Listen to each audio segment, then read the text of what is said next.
as I said, it's not for, it's not against. So not for, not against. We're straight to uh, our points. As I said, national issues, discuss our country, things affecting our country right here. Good for our country. We talk about it. Things that if you have step off, we talk about it. We bring it to your attention. We also give you the time to participate here on the closing argument. So my name is Ansu Salif. I'm here alongside for the team back home. For those of you following us on Facebook, this program being streamed live by Myean on Facebook. So on the closing argument official page and other online platform carrying this program to live. There are other field radio stations across Liberia joining us tonight. Yeah, Beginning the closing argument live on your radio. So say good evening, good afternoon, good morning. I have my own senior brother, Jeremy Gomez, is already he's already sitting pretty tight and live on the screen already. So let me say welcome, big brother. Welcome to the midweek edition. Thank you very much, Ansu and the crew back there, 96.1 FM. We are glad to be on the air. Today is what we call the hump day. When you climb in a hill and you get to that hump. From here now, it's downhill. And then we visit Thursday, and then good day. Then we say TGI. Thank God it's Friday. So that's how we work it out here. So it's a great day to be alive. Whenever I wake up in the morning and I look around and see a bright day and everybody around me is alive and talking, I have one thing to say. I say, thank you, Lord. So here we are today. Today is Wednesday, the 28th of May.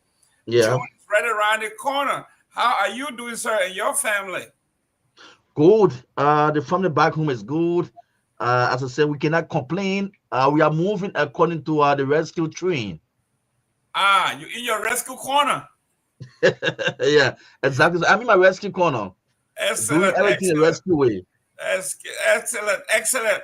Well, ladies and gentlemen, we have a special guest today, as you know, from time in, time out.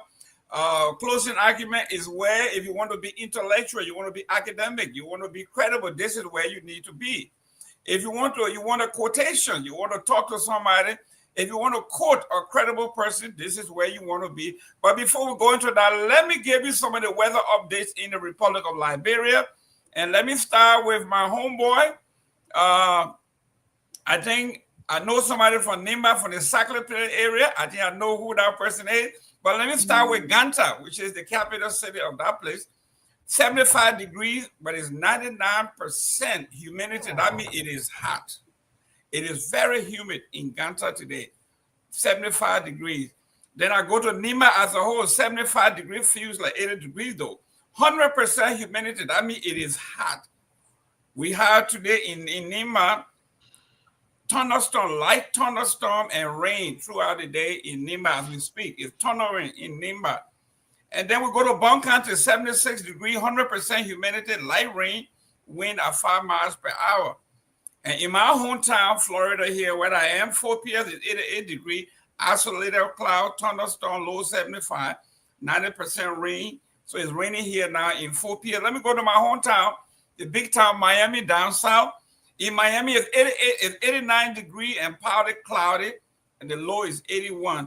New York City, 60 degrees. It's raining for the next 2 hours. And in Monrovia, according to the weather here, it should be 82 degrees in Monrovia, but it feels like 84. And it feels very hot because it is 90 degrees or 90% humidity in Monrovia. And in my hometown, Buchanan, 79 degrees, feels like 86 though. Light rain, 91% humidity, and the rain is, the wind is blowing very slowly, 4 miles per hour. And let me go to Sino. I think somebody on here may be from Sino, 76 degrees, mostly cloudy, 95% humidity, and no wind at all, 2% wind. Magibby, the weather in Magibby is 77 degrees, 95% humidity, no wind. That means it is hot. Cape Mount, 77 degrees, partly cloudy, 75 degrees, 75% humidity, no wind, 1 mile per hour wind, no wind at all. And then the president's hometown, you go to Foya, Lofa County, 74 degrees, very nice and cool in Lofa at this time, partly cloudy, 95 humidity, but the wind is blowing a little bit at 4 degrees. And then our folks in Grand Crew is 79 degree partly cloudy. So this is what I have for you for the weather. So if you are traveling in these areas, govern yourselves accordingly. If you are in this area that is rainy, carry your umbrella, carry your raincoat. So Ansu, this is the weather in your hometown. I gave you Monrovia, I gave you Margibi, I gave you Kehleboe, I gave you Lofa, I gave you the Southeast. How does it feel in Monrovia as you speak? Why, the day started a little bit warm, a little bit hot for the morning hour, then pushing up to late afternoon, the weather changed. There was a little bit change in the weather. We then start to experience rain, late rain. So that was between 5 up to now, because it is currently 12 minutes after 9. So from 5 up to the current time, and we are experiencing rain. It's not just too heavy. It's not heavy. And it's just a wet weather and off and on weather. It is a weather to keep you indoor. Well, this is what our weatherman here in Miami is telling us about Monrovia. So obviously they are right on the money. They are accurate. They tell you exactly when it's going to rain, how long it's going to rain, and the humidity. They will tell you how hot it is and whether the wind is blowing. And as we were saying in Monrovia, 89 degrees, but it feels like 90 degrees hot. And the wind is very, very low. So that means you will feel the heat. And the little rain that's going to rain, when it falls on all the cement that you got all over the place. You see, all the yards in Liberia, most of them get cement. They don't believe in grass. So everybody plaster their yard everywhere. So when it gets hot and when it rains on it a little bit, it emanates heat. That's how you feel the heat in Monrovia. Everywhere you go, people build their homes and they plaster the yard. The whole yard is either brick, is either cement or tile. So it makes the place hotter than what it actually is. But we have our special guest today, ladies and gentlemen. We've been talking all week. That Honorable Wilson Tapper will be in-house. He said he's comfortable discussing any subject. He is ready.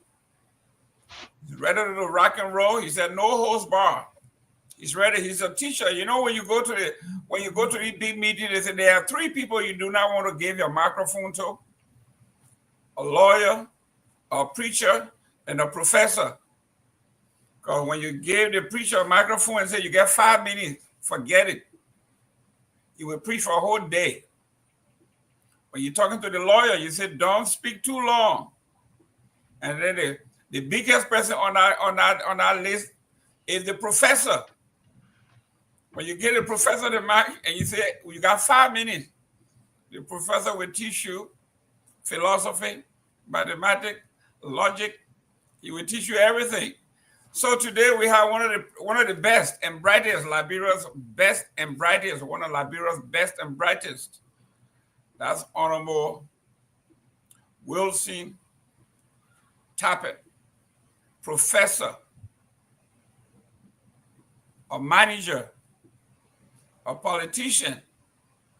You name it, he has done it all. So you are in for a treat. Share the show. Call your friends. Let them know that the professor is on. We're going to be talking politics. We're going to be talking about the election, the past election. We're going to be talking about the 2017 election. We are going to be talking about the losses that they incur. We are going to be talking about what happened in the House. We're going to be talking politics. We're going to be talking everything. We're going to be talking about the University of Liberia. What's going on there? We saw some leaking classroom, whether it is real or that's AI generated. We'll talk about those too. And then we'll talk about the family. I was fortunate to have represented the professor at his son's graduation from the Miami School of Law.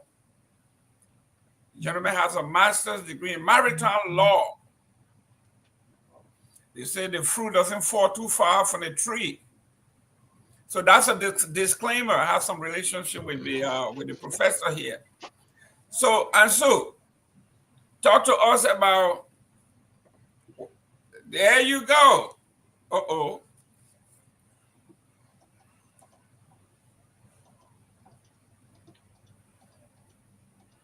Professor Taffet, can you hear me? Yes, I can hear you. Excellent, excellent, excellent. Welcome to the closing argument. Oh, good evening, and it's good to be here. It's a pleasure to be here. Great. Where are you from? Are you from Grand Cru or Sino or River G or Monrovia? Once upon a time, there were once upon a time there were that was Sano County, the various territories. Okay, so you are from Sino. Yes, yes. Okay, so let me read the weather in Sino today. According to Miami here, the weather says it's going to be 76 degrees in Sino, mostly cloudy, 95% humidity, and no wind at all. So it's going to be humid. It's going to be hot in Sino. Even though 76 degrees is cool, but when you get 76 degrees and 95% humidity with no wind blowing, if you live in a zinc shack, if you live in a zinc round, you are burning. Welcome, sir. How are you doing? Fine, Jerome. You know that's the village life, and our people when they get heated like that, they go outside and defend themselves. It's You either nobody way there. to battle with the humidity and stuff like that. It's all right. But when our parents sent us to school, this is why they sent us to school to Of course, of learn, course, come of back, course, educate, and of course. inform and do better than they did. Oh yes, and you are doing remarkably well, and your parents are proud of you. I can say that, and all of you guys on the panelists, all the panelists.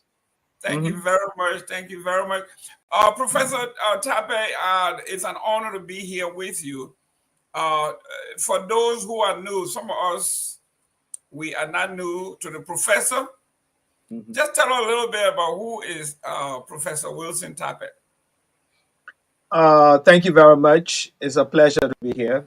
My name is Wilson Tapper, uh, from Sano County, some part of Sano, actually from Sano County, with some parents in the Grand Group side too. Um, I have three siblings. Actually, there were four.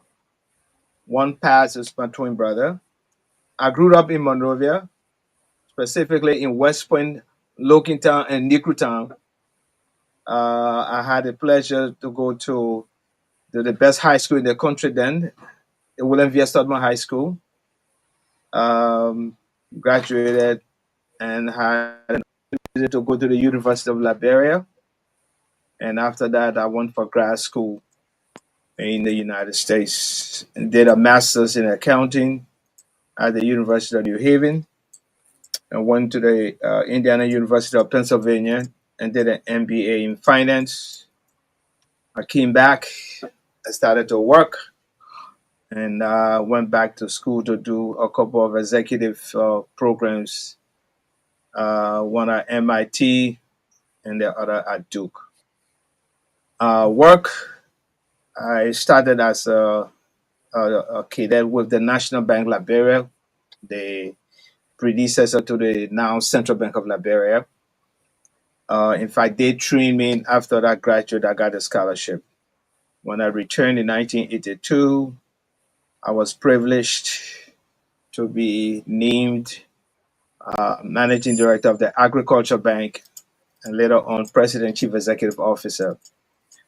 That's a remarkable feat, very challenging feat. But I had some good people to older brothers to rely on. And let me say at this point, I lost one of the best young men that worked with me in the bank. May his soul rest in peace, Mr. Jerome Hush. We lost a few days ago in Virginia. And after spending 6 years at the Agriculture Bank, I was privileged to join the African Development Bank. as an executive director representing the constituency that included Gambia, Ghana, Liberia, and Sierra Leone. And I had an assignment in Abidjan for 3 years. And after that, I ended that tour. Then I went to Mozambique. I joined a firm in Washington called DNR International, and we bid for a project in Mozambique. At the time, Mozambique was transitioning from the socialist to the capitalism or market-based economy. And so we won the bid to provide the advisory services. So I went to Mozambique, stayed in Mozambique from 1983 straight to early 1994. And I got called to serve my country as Minister of Finance, which I did up to 1995. Something happened. A new government came in. There was a contract that I advised the government not to go into. And we had a difference. And that coincided with the change in government because I told them it would be appropriate for me to work out then to sign a document that will have plunged this government, this country, into a major debt for which value could not write home about. And so I left and returned to the university, and I started to teach. Then I got called to work in the presidency as the head of the Financial Sector Reform Secretariat. And so there I have been. Then when I joined the university in 2009, I was asked to join the administration of the university. And so I became one of Liberia's best scientists, peace be to his ashes, Dr. Emmett Dennis, to be his vice president for fiscal affairs. I left the university in 2015, thereabout, and I wanted to take some time in the political campaign in the CDC. And so, in fact, in 2014, I started with the campaign, running ambassador. We as campaign as a senator, we won that campaign with a margin, significant margin, never registered before. And we continued. We're in the 2016-17 campaign, and we succeeded. And then in 2018, I was privileged to be called into the cabinet as Minister of Commerce. I held the position up to September of 2020, and I moved to the Environmental Protection Agency as its executive director. Last year, when the United Party government came in, it determined that I did not have tenure. I took the case to court because I believe I had tenure, but the court ruled that I did not have tenure, and so that was the ruling of the Supreme Court. And although I didn't like the ruling, but we had to comply because that's the terminal point for the rule of law. I've since returned to the classroom, but also I joined one of the best jurists in this country, former Associate Justice P. Edwin Gossi, and we run a major law firm called the Tagos Law Group. And that's much. So, are you a lawyer? Yes. I'm an attorney, yes. Excellent, excellent. You know, you talk about your background in Sino, and those of us, the Totmo used to say, the Monrovia boys, you are not one of the Monrovia boys. So tell me one more. You know, depending who's talking about, I know I come from Sino. I grew up in Monrovia.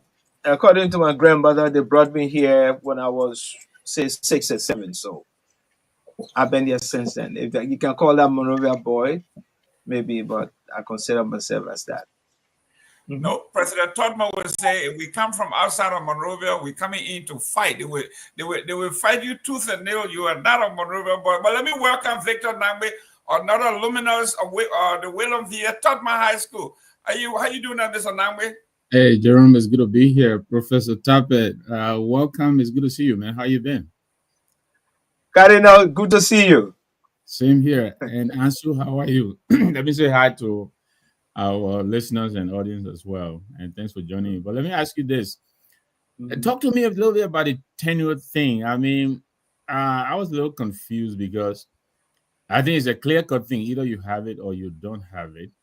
Well, go ahead. My point was that I had tenure. Okay. But according to the court, the process of naming me as executive director did not fulfill what was required under the act. And I had a contrary view that no, I do qualify for it. There was a board, and although there wasn't the policy council, well, effectively that was the board that functioned.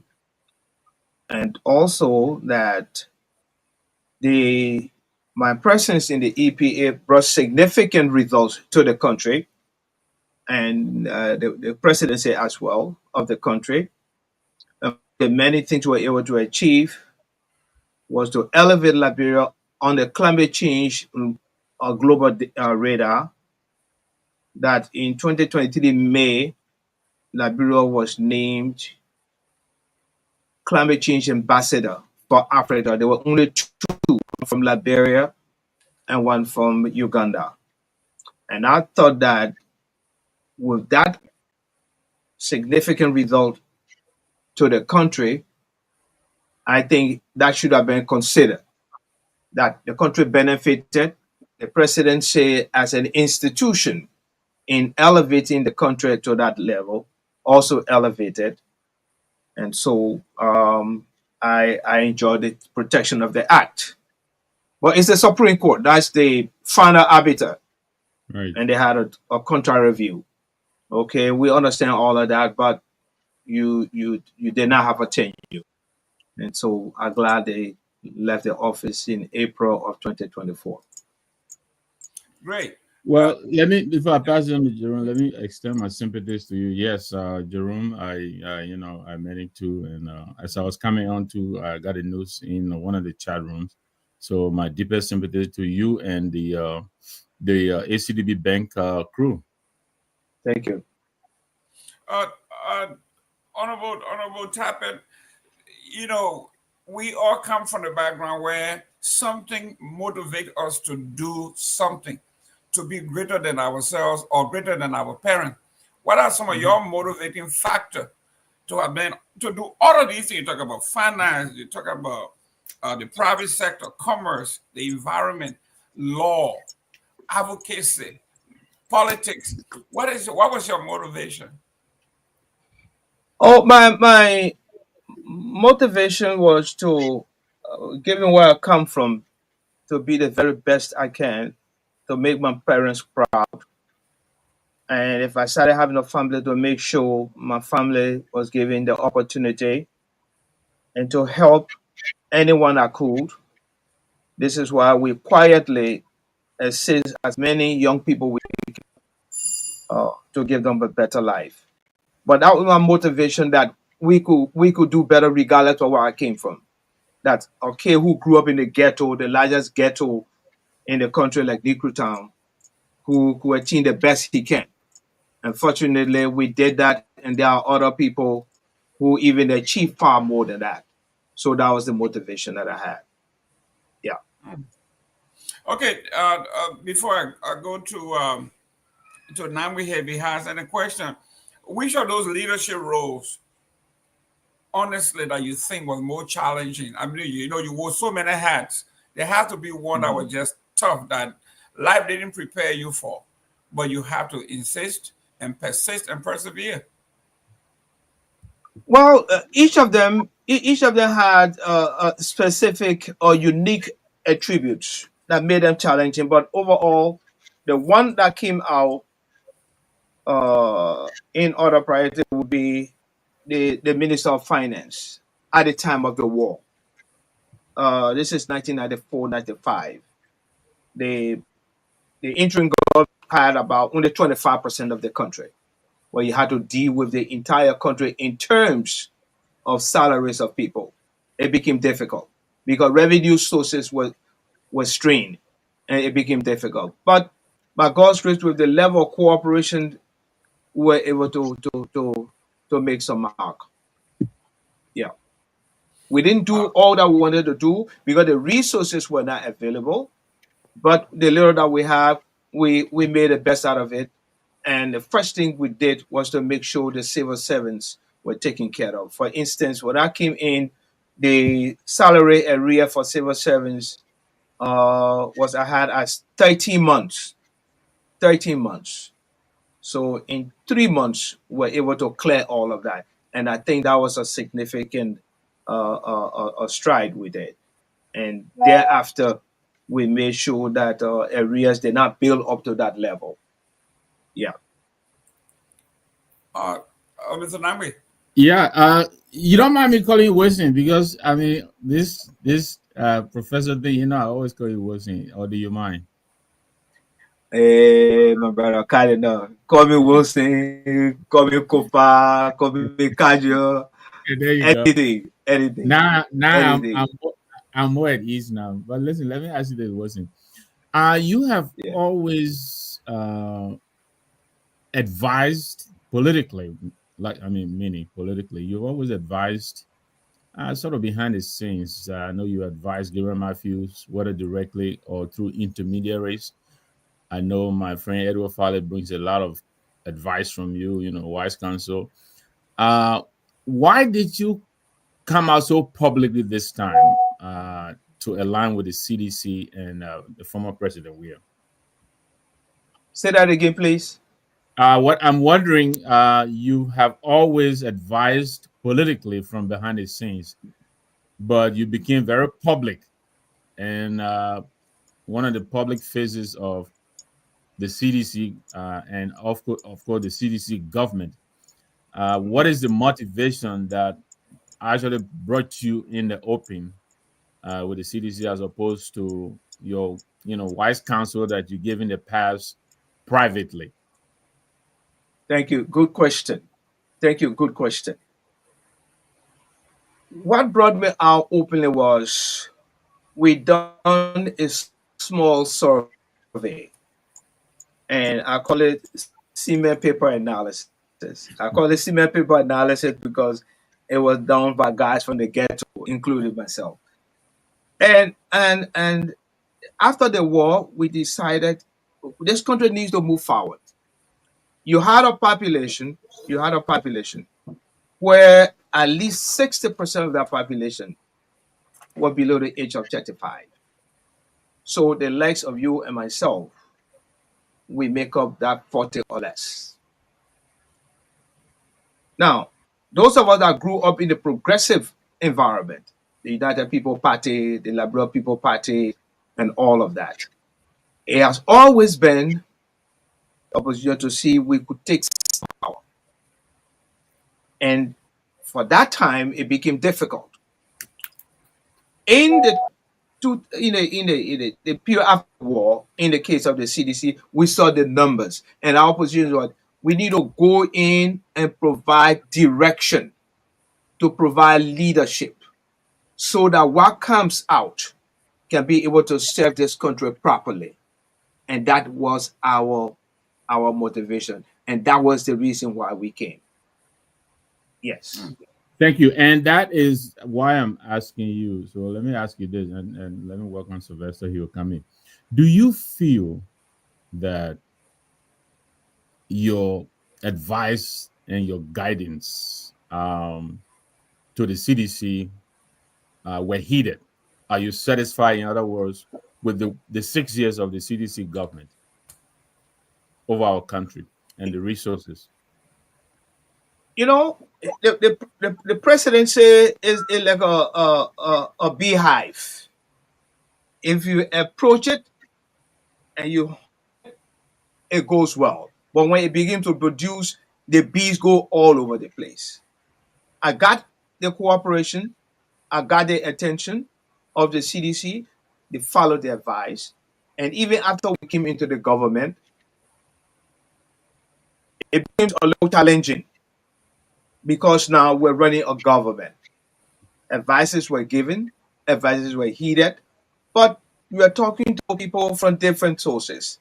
So, as much as we wanted our advices to go, there were other advices that were coming, and the leadership decided to go there. But on the overall, I think what came out, yeah, was good. Was it perfect? No, but it was good, and it had the capacity to get better over time. So yes, I think the advices were heeded. What came out was good. It could have been improved. Was it the best again? No, but it could have been improved. And given what happened in the 6 years and the challenges we had, like the COVID and what we've done, I think we did a good job. That would be my response to that. Thank you. Mr. Pewee, welcome, Honorable Pewee, to conversation with Professor Wilson Tappet. And a question, your two questions, sir. Thank you so kindly. You know, it's a difficult thing to sit basically with someone that you refer to, and not only as a father figure, but as a mentor, actually. Professor Tappet, and one of those individuals, when we were still finding our way, negotiating our way to the university, he served as not only a father figure, a mentor, or teacher, but he provided a pathway that some of us can be here to interact with him. And before I can even go into anything, I would love to say to him today, let me say this here, because I don't want to be saying it 40 years from now when we're having his funeral. I don't want to say that. I want to say it now because I know he's going to live very long. But Professor, let me say to you today that we appreciate all of your contribution and your service to the country. You've been one of those professionals that didn't want it to impact at the level of the University of Liberia, but you spread across the country, from the Ministry of Finance, from the University of Liberia, and then into the government and all those things. So I want to come today to say to you, I'm one of those that appreciate your role you play in government, and we try to come after you. We're not, and the good thing about you are not competing with the young people, but you try to show the pathway to us as we progress along. So we want to say thank you for coming on this show today. I'm very delighted. I'm proud of you too. Thank you very much. Thank you. Yeah, I just want the first question I will want to push to you today is that from your own engagement process from the Ministry of Finance, the University of Liberia, and all these things. But basically, during your tenure as Minister of Finance, what were the key macro challenges you faced at the time you served Minister of Finance? And with the time you came in, I want you to bring that from your role also as the Minister of Commerce. And what role did you play in terms of regulating the market, making the market more competitive? Because we got this issue in Liberia referring to as a lot of people trying to come and monopolize in certain portion of the market. Sometimes we'll have this rest crisis and all of that. What role did you balance? And if not, if you were to end here and you as an environmentalist, what were those kind of critical decisions you took to safeguard the environment of our society? Okay, thank you. Can I answer now? Yeah, go ahead, sir. Yes. Okay. In the Ministry of Finance, it was a matter of keeping the peace. So you could not pursue any long run or strategic objective. Just hold the peace because the environment was very, very, very volatile. Keeping the peace meaning making sure you pay the civil servants, you pay the police, you provided support as approved in the budget, the security of forces, providing some resources to the hospital. You it's a holding pattern, to minimize the adverse impact on the economy. But we respect to long-term planning, the environment at that time did not lend itself to it. Now, in the Ministry of Commerce, it was different. In this country, what we did in the Ministry of Commerce was to follow the path set by my predecessor, Mr. Axel Ade, a young man who did some very good job. We followed that to make sure that the trade, the Liberia position in the World Trade, in the World Trade Organization was solidified. We followed that. We want to make sure we took part in the African free trade situation that he started. And we also made significant mark in the intellectual property area.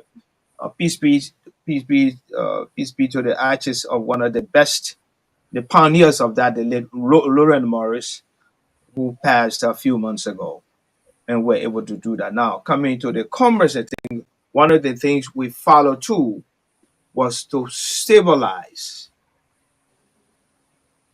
Yes, that means you didn't want to have a situation where the rate will change and all of that. So we follow that. I am confident though that the team that is there now, the lady and the team, I think they have the capacity to bring the situation under control. But what is of more concern to me, and I would like to discuss tonight, is the level of noise in the operating environment. I think no matter how good you have any set of people in any ministry agency, the noise environment is a prohibiting factor. So I would say in the Ministry of Commerce, that's what I did. And I believe that the team there now, Mrs. Dagose and her team, they are capable of pursuing that path to make sure there is stability in the ministry, in our trade policies, there's stability in the market. There's certainly a predictability so that we don't get up in the morning one day and this thing is costing this, that they can control it. But in order for us to do that, the environment has to be stable. The environment has to be quiet. The level of toxicity in the environment does not lend any. It doesn't help any of that. And all of us as Liberians, we need to put hand on deck to tune down the rhetoric, reduce the level of hatred and the toxicity in the environment. Let me stop here. Yeah, okay. My second question, before I ask the second question, Professor, I would love to ask you a short question and then we'll give an opportunity to move on. Are you a member of the CDC, if I were to ask? Yes, I am. Okay. Yes. So recently we hosted Heron Costa.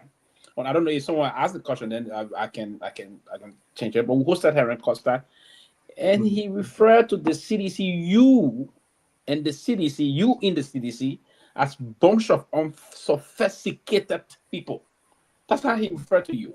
So I was very keen, and I was wondering today, so I would take this time to ask the professor this question. Costa referred to you in the CDC as bunch of unsophisticated individuals. How do you care to respond to that? Are you people in the CDC unsophisticated? And well, first of all, he didn't stop there. He also mentioned that you people in the CDC are not only a bunch of unsophisticated people, but he said you stole millions from the Liberian people. How do you care to respond to that? No, I'm not going to respond to that. Because this is a young man. This is how he sees it. You know me. The rest of you on this panel know me. You know the CDC people. I'm not going to argue that. All I can tell you is incorrect, but I'm not going to argue with him. You know that we call that used for exuberance. I don't respond to that. Thank you. Okay. Thank you. Ladies and gentlemen, we'll reintroduce the show. This is a conversation with Professor Wilson Tappet. Please share this show. I'm reading your comments. If you have questions, put in the comment section. We'll ask the professor. Well, Professor, when we're talking, you talked briefly about the agricultural bank. Give us a little history of the agricultural bank, the importance of it, and whatever happened to the agricultural bank. Well, the bank got affected because of the war. At one point, I think in 1992, fighters entered the bank and literally looted it. So it went down like that. So that's what happened to it. But that bank was a major stage in the economic development of this country. Let me just give you a little background to the bank. Sometimes back in 1973, the government of Liberia had decided that the economy was going to have difficulty because it was depending on the extractive industry. And therefore, it needed to diversify the economy on the side of agriculture. So in 1974, they decided we'll go to the bank and get some money. They got between $40 to $50 million. I stand corrected on the exact amount. And we will diversify in agriculture. First thing we do, we invest in a bank dedicated to the lending to the agricultural sector. We set up an agency called the Cooperative Development Agency to provide management training to the cooperatives. We will reinforce LPMC as an institution to buy from the farmer and export the coffee. That was the triangular arrangement. And so in 1976, the Agriculture Bank opened and they started to do that. The LPMC, once managed by a team of Danish firm called East Asiatic, now turned to Liberian leadership. And when I came back from school, its managing director and another gentleman called Mr. Myean, those two people, the managing director at that time is the gentleman who is now president of this country. Those two people transformed LPMC such by 1983. It started producing a brand of coffee called FAQ4. And this country could not produce enough of that. Working with the bank, working with the co-ops, working with the CDA. By 1986, Agriculture Bank went from a $6 million institution with negative capital of 1.7 to $32 million, 1/3 of that in capital. By 1986-87, the cooperative movement was strong enough to provide a syndicated loan and lend to the government. That's how strong the co-op was. By 1987-88, our GDP topped $1 billion for the first time, with agriculture becoming the single largest contribution to it. So the bank was very, very, very helpful and crucial in the economic development of this country. And I'm proud that I was given the privilege to be the person at the center of that. But Mr. Barkai, as managing director of the MPA, they brought, strong management and leadership to LPMC. And the gentleman is called Ambassador Charles Manor.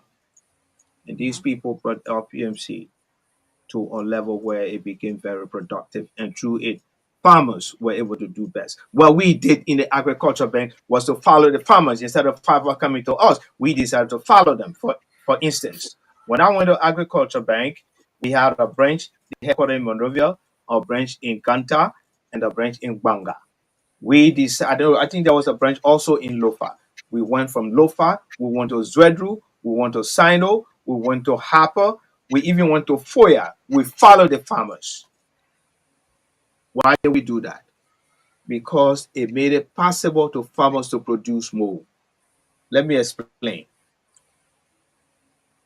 Receives the coffee from the farmer. it issues the farmer a warehouse receipt. The farmer comes to Monrovia to get a check. LPMC gave the check to the farmer. The farmer brings the check to the agriculture bank for deposit if they have an account. The turnaround time was anything between 1 to 3 weeks, and that slowed down the turnover. What we did was to move closest to LPMC warehouse, wherever that was. And instead of having the LPMC, we agree with LPMC that the warehouse receipt will be serialized and will also be used as a check. So, for instance, if Cardinal Nyenwolo delivered 10 tons of coffee and the cost is $30,000, and you're given the warehouse certificate, instead of coming to LPMC and wait for a check, you just go to the bank that is next door, and in a day's time you get your account credit. That particular aspect improved the takeover of farmers, such that by 1986 the cooperative movement became very powerful, as well as the credit union. And I think we can go back to that. Over. Great, great. Let me welcome the CEO of this organization, Dr. Henry Peabody from Orange Grove, Grand Bassa County. Chief of Staff, how you doing there, sir? Good to see you, sir. Good to see you. Good to see you, Mr. Tape. Honorable Tape. Good to see you, Honorable Nyenwolo. Honorable Sylvester. Good to see everybody. Good to see everybody. What's up, buddy? Good. Let me reintroduce the show, ladies and gentlemen. This is the Wednesday edition of the closing argument. And with me today are the Honorable Professor Wilson Tappet, conversation with the professor. And with me would be Honorable Victor Nyenwolo, Honorable Pewee, and then obviously the CEO, Mr. Henry Peabody. Mr. Peabody, you got some questions for the Honorable. We're getting a lesson here. And before I go to you, Honorable Tappet, I think I got Joseph Walker's book here. He gives credit to Mr. Charles Miner for running that organization and giving him the opportunity to actually earn some good money. And he gave him all credit. Go ahead, Mr. Peabody, Dr. Peabody. I'd like for the next person to go because I have not been following the conversation. I just came up, but let me welcome Honorable Tape to the closing argument again, and maybe somebody who have not asked, I can ask. I'll come on after them. Great. Nyenwolo, you next in Hey, line. thank you, and Dr. Peabody, welcome again. Wilson, let me ask you this. You have an extensive record, stellar too, if I may add, in government service. You are a finance person. One of the that is being made for which even the CDC government that you supported and brought to powers kind of struggle with obtaining loans, and even this current government and probably the government before it is the absence of a sovereign credit rating for this country. Do you think it is necessary? And if it is so, how difficult has it been, or is it to set one up? I mean, from Can you come back again, please? Oh, is my connection okay? No, I was asking. A lot of people have lamented the absence of a sovereign credit rating for Liberia as a country.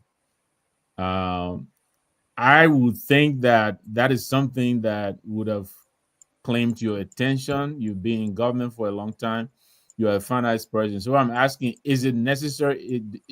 If it is, how come we haven't prioritized that? I understand it's making it difficult for us to obtain loans from wherever. Oh, you got a point there. To go for sovereign rating, it has to start from home. And we have a history in this country of not paying attention to domestic debt. Let me some time if you will. In 1870, we had a leadership that went to London to borrow 500,000 pounds sterling. A discount 30%. And the actual amount that came to the treasury was 140,000. But that's apart from that. That loan was supposed to be paid in 15 years. For example, 1885. 1885 came in, the government did not have the ability to do that. We went to the German traders who were stationed in what we now call slavery to lend some money to do that. Their condition was that they should be able to provide LPA to all government workers. The government did not agree. And so we went into default. Then the discussion came, well, it got very into default. Let's see if we can put it under trusteeship. We almost got to that point. Then in 1995, 1986, but let me back up. In 1870, President Ross, Secretary of State, H.R.W. Johnson, who subsequently became a secretary or president of Liberia, wrote the blueprint, saying if we are going to go into the debt situation, we need to establish a central bank. That idea got killed. Let's go to the issue of debt. 1896, the government decided we have to introduce our own currency and we have to give bonds. We must give bonds for the debts that we owe. And the bonds were supposed to be paid in 1901. They got rolled over. They were not paid. It went to 1912 and it was not paid until Firestone came in 1926 and lent us $5 million to try to pay that. It did not happen until 1944 when President Torgbean came in. Those debts were paid. The point I'm trying to make is that when you issue a government instrument, it's a measurement of risk-free. You must be able to pay. We must now, as a country, pay attention to debt that government issued. The most recent, and I'm sure, except for my young son, Pewee may not know, 1981, there was savings bond. Jeff Victor would know that. Savings bond, 1981. They mature in 1986. To this date, those bonds are still outstanding. So if we must sovereign credit, a possibility, the platform of sovereign credit rating, we must begin to honor our debt that we issue as a sovereign country. That would be a start. That's why the other day when I got information that the government is now auditing domestic debt with the intent to begin to service them, I think that's a welcome sign. And that's a starting point there, Victor. I think that's a good thing. We need to do that. We need to do that. Once we begin to service our debt, then we set the record, we set the track, and the international market can copy that. If Liberia, the Republic of Liberia, issues a debt instrument, they can pay it. Thank you. Well, ladies and gentlemen, Ahmed, welcome. Robert Garguah, welcome to the conversation with the professor. We're talking money, we're talking finance, we're talking debt rating, we're talking credibility, we're talking history. For those of you who don't know how we came to become basically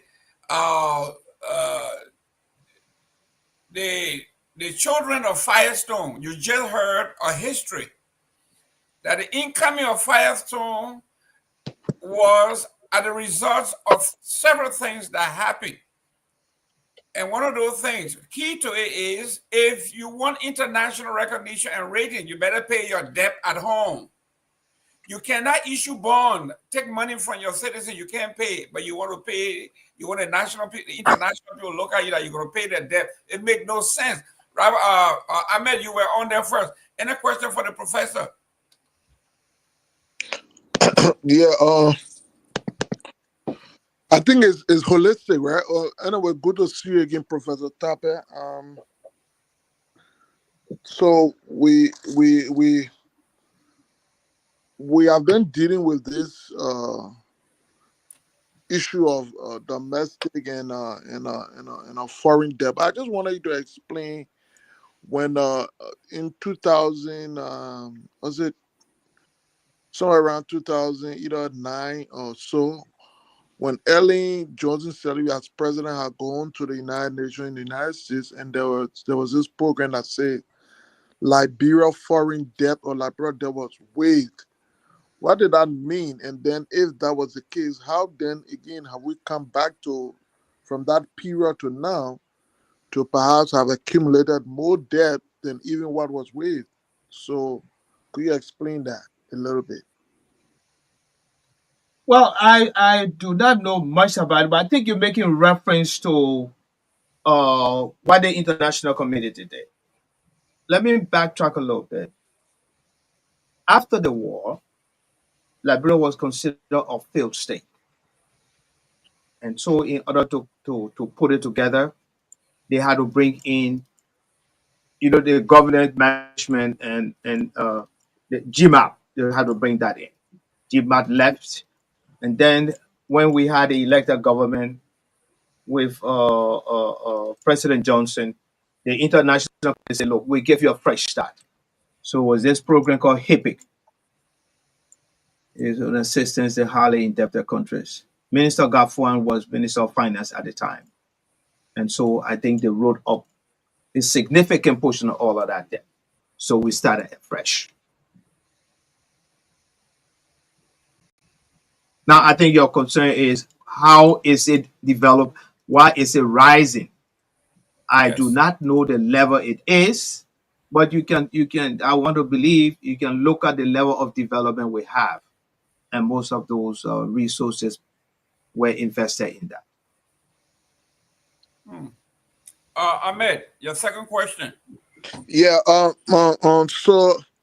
one of the, I wrote an article on Twitter and Garguah the other day, and I compared the style or the philosophy basically to be centered around multinational institutions like the IMF, the World Bank, and all of those things that focus basically on these different loan or credit or so.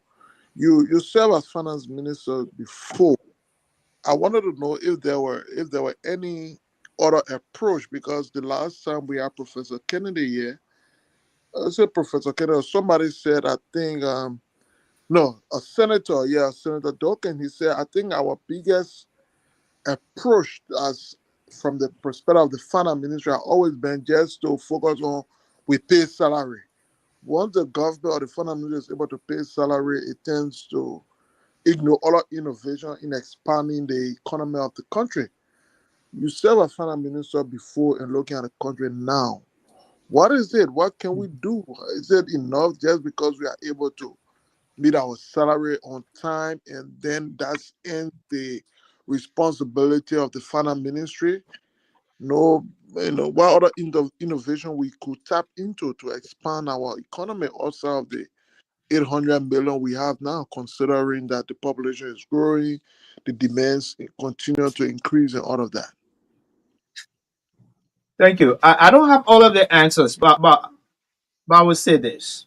When I was finance minister, like I said, probably 45 minutes ago, the environment did not lend itself to any long-term planning, although the capacity was there to do it and the ability there was to do it. But I wanted to make sure if my people, if the month ended within a week or two, three, they will get paid before a riot starts. I want to make sure petroleum can come into the market at a price that people can afford.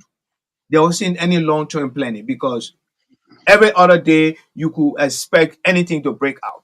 So that's the volatility of the environment. Now, what you are saying is what is supposed to happen. But that's what I said, I told Jerome before.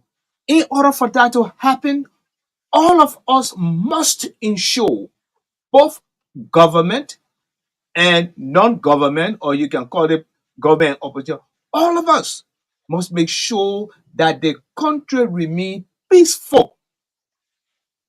The level of toxicity must go down. But for the last, who know what? We are at war with ourselves. There has to be a peaceful environment. All of us. And that's the environment that kind of thing can thrive in. Like I said, you can put the best minds that we have in the central bank, Samoa, in the finance, commerce, all of them. They will be limited in doing what they're supposed to do if the environment continues to be toxic.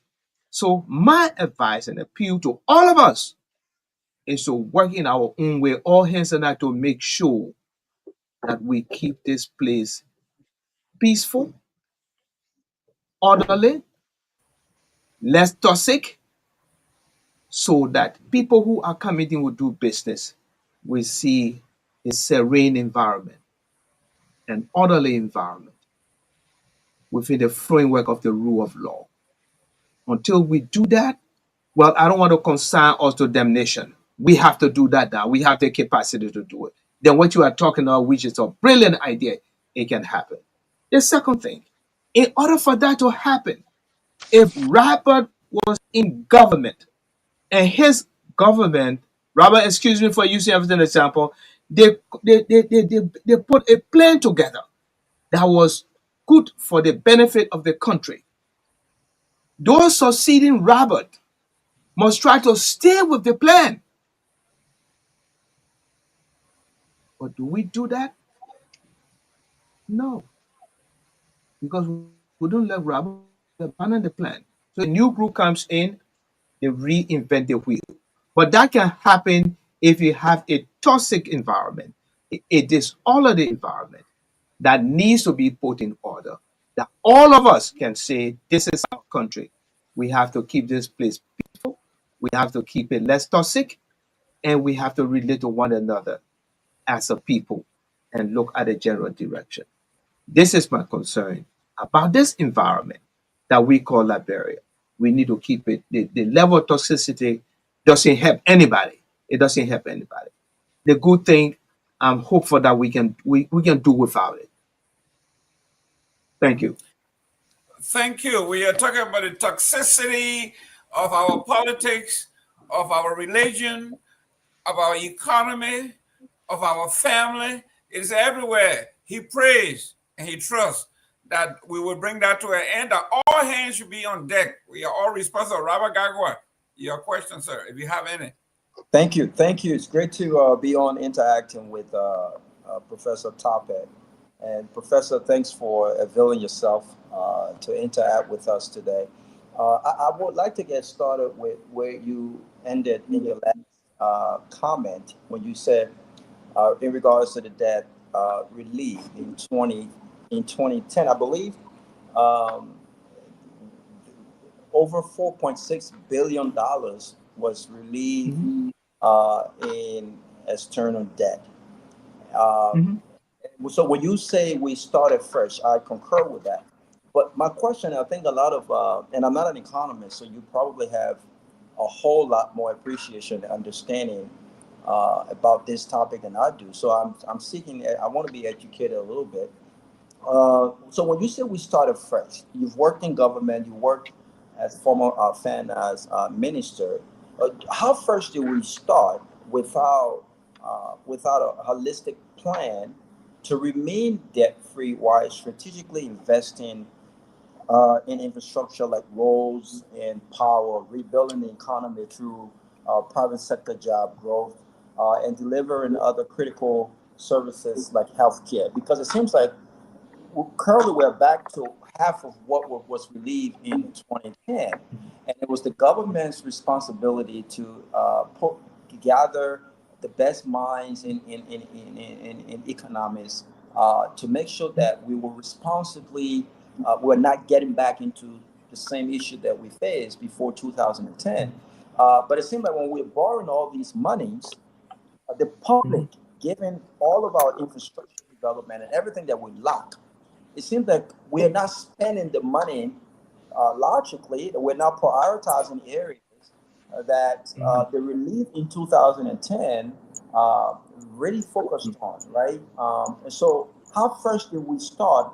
And you think that the government, it doesn't matter whether it was this government or the past administration or future government, do you think that we can do a better job with regards to spending smart and really focusing in areas that are important to infrastructure and everything else that I mentioned earlier?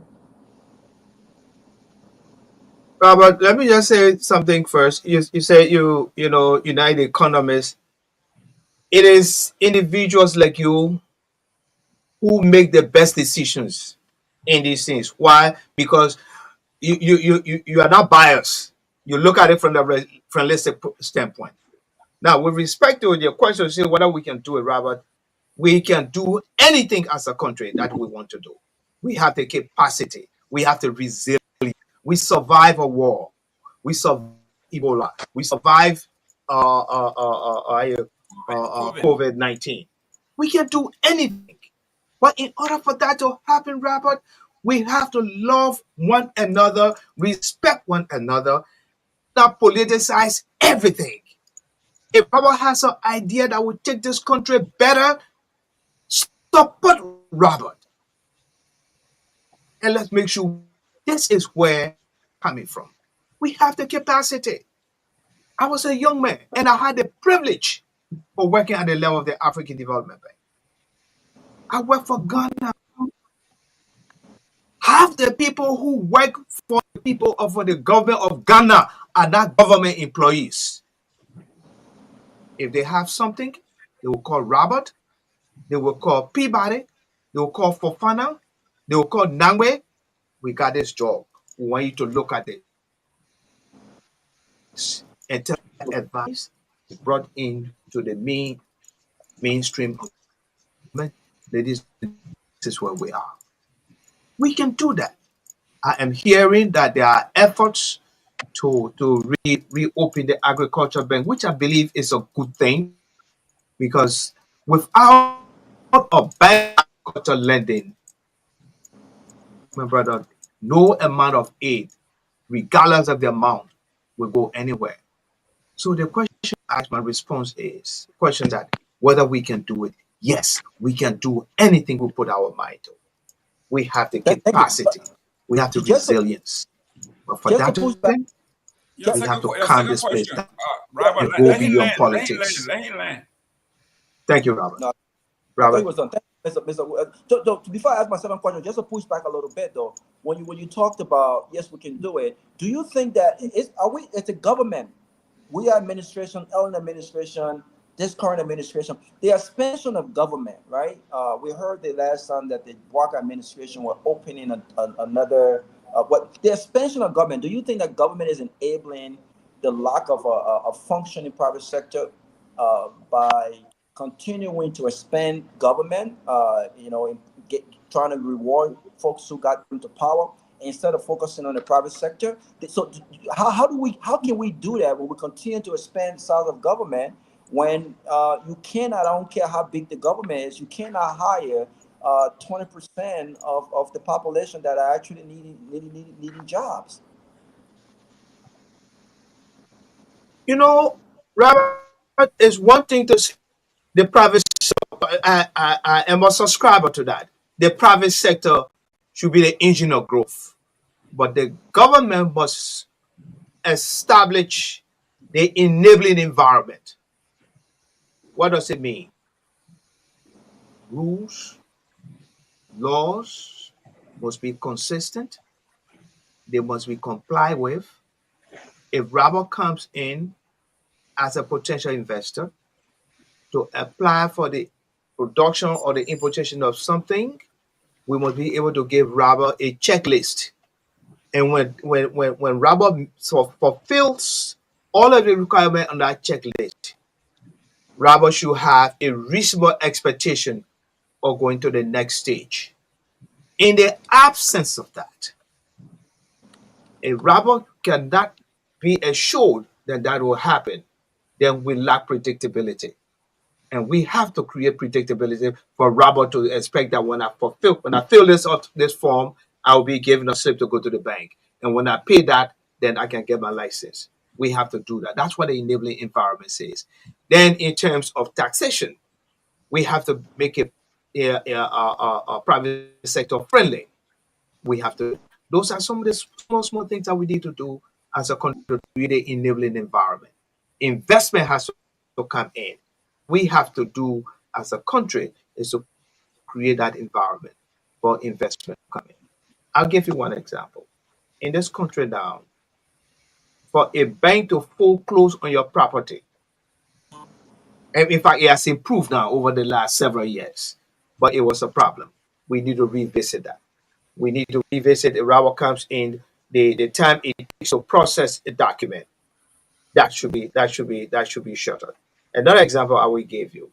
In the Ministry of Finance, what I met my predecessor, Mr. Adif, was working to reduce the time it took to apply for an import permit declaration. The IPD is a document that an importer will submit to the Ministry of Commerce for approval so that the goods can be ordered. The time it took was between 630 to 720 hours. That's a lot of time. Mr. Adid reduced it when I got there to 360.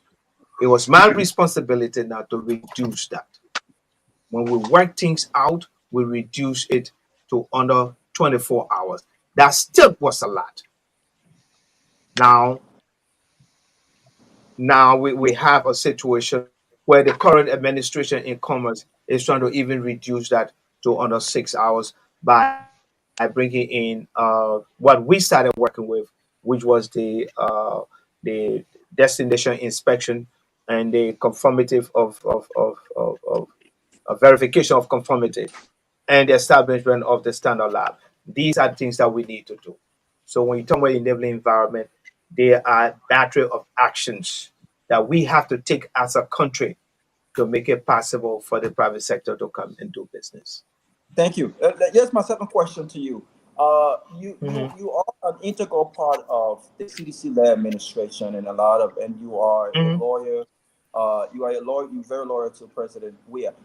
You said something and defended the administration decision not to go after, and I hate to use the word "go after," but not to audit the past administration. And this is what you said.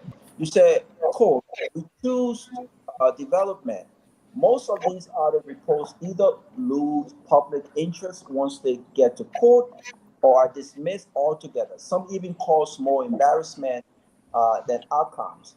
You also said, quote, "A single audit could take 13 to 18 months. It was inefficient and quickly became a distraction from the work we were elected to do." Could you have? Do you think it was a mistake? And can a government do both? Can a government focus on the implementation of its agenda, PAPD, and also focus on ensuring that those who violated the laws when it comes to any form of corruption, taking what did not belong to them, are held accountable? Can we do both, or we have to focus on one aspect to be effective? Okay, thank you, Robert. Let me answer that question because the young person that did the story did a good job, but there was a piece that was left out. When the CDC government came to power in 2018, there were a number of audits that were done. And these audits, in fact, before we came, there were audits that were done and we picked it up, we're supposed to continue. But most of those audits that we picked up, the few that we picked up, what an audit report finds to be wrong does not necessarily rise to the level of a crime or an actionable measure that will go to court. Let me give you, for instance, an audit report said Mr. John Brown received $100,000 that were appropriated in the budget for chairs and say and $80,000 for fuel. During the first quarter, he received $70,000 for chairs and he did not receive anything for fuel. But he took 25,000 of the appropriation yes, and he bought fuel. In the language of the Public Financial Act, that is misappropriation. But there are receipts that the fuel was purchased. It's just that he didn't have the disbursement or the cash flow to buy the fuel from that line item. Now, do you take that to court? Those were the things we're finding.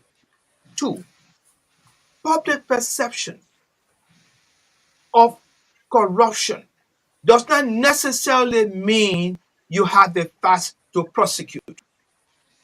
So what the point I was making now, still maintain, is that when we looked and saw what was happening, and that although others were saying these things were happening, some of them did not rise up to the level of an actionable suit for which you could produce evidence.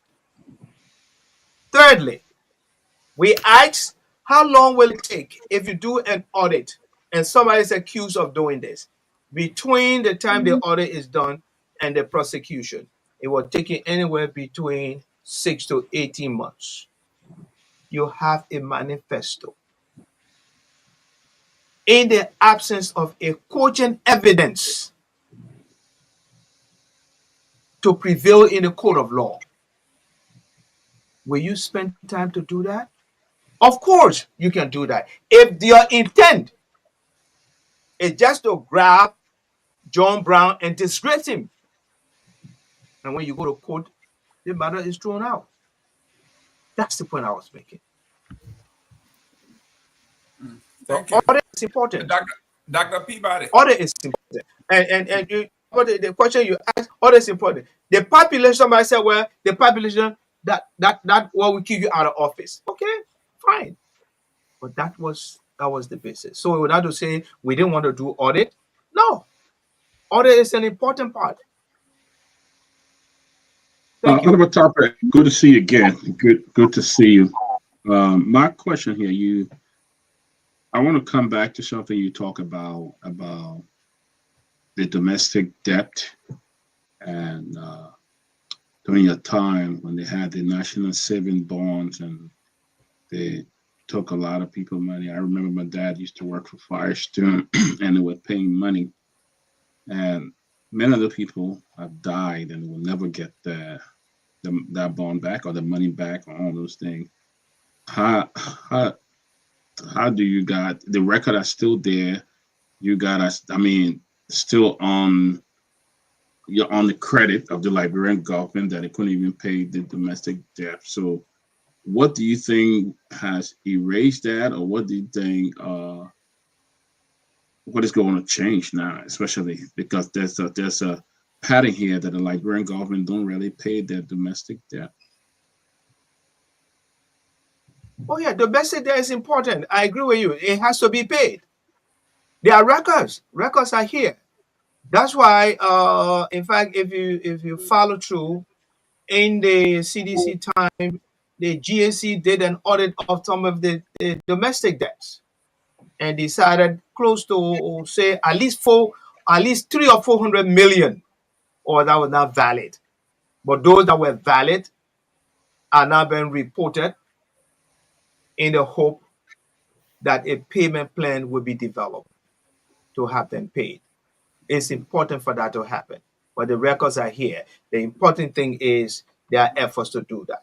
I'll come back to the point, gentlemen, I don't see any ladies here.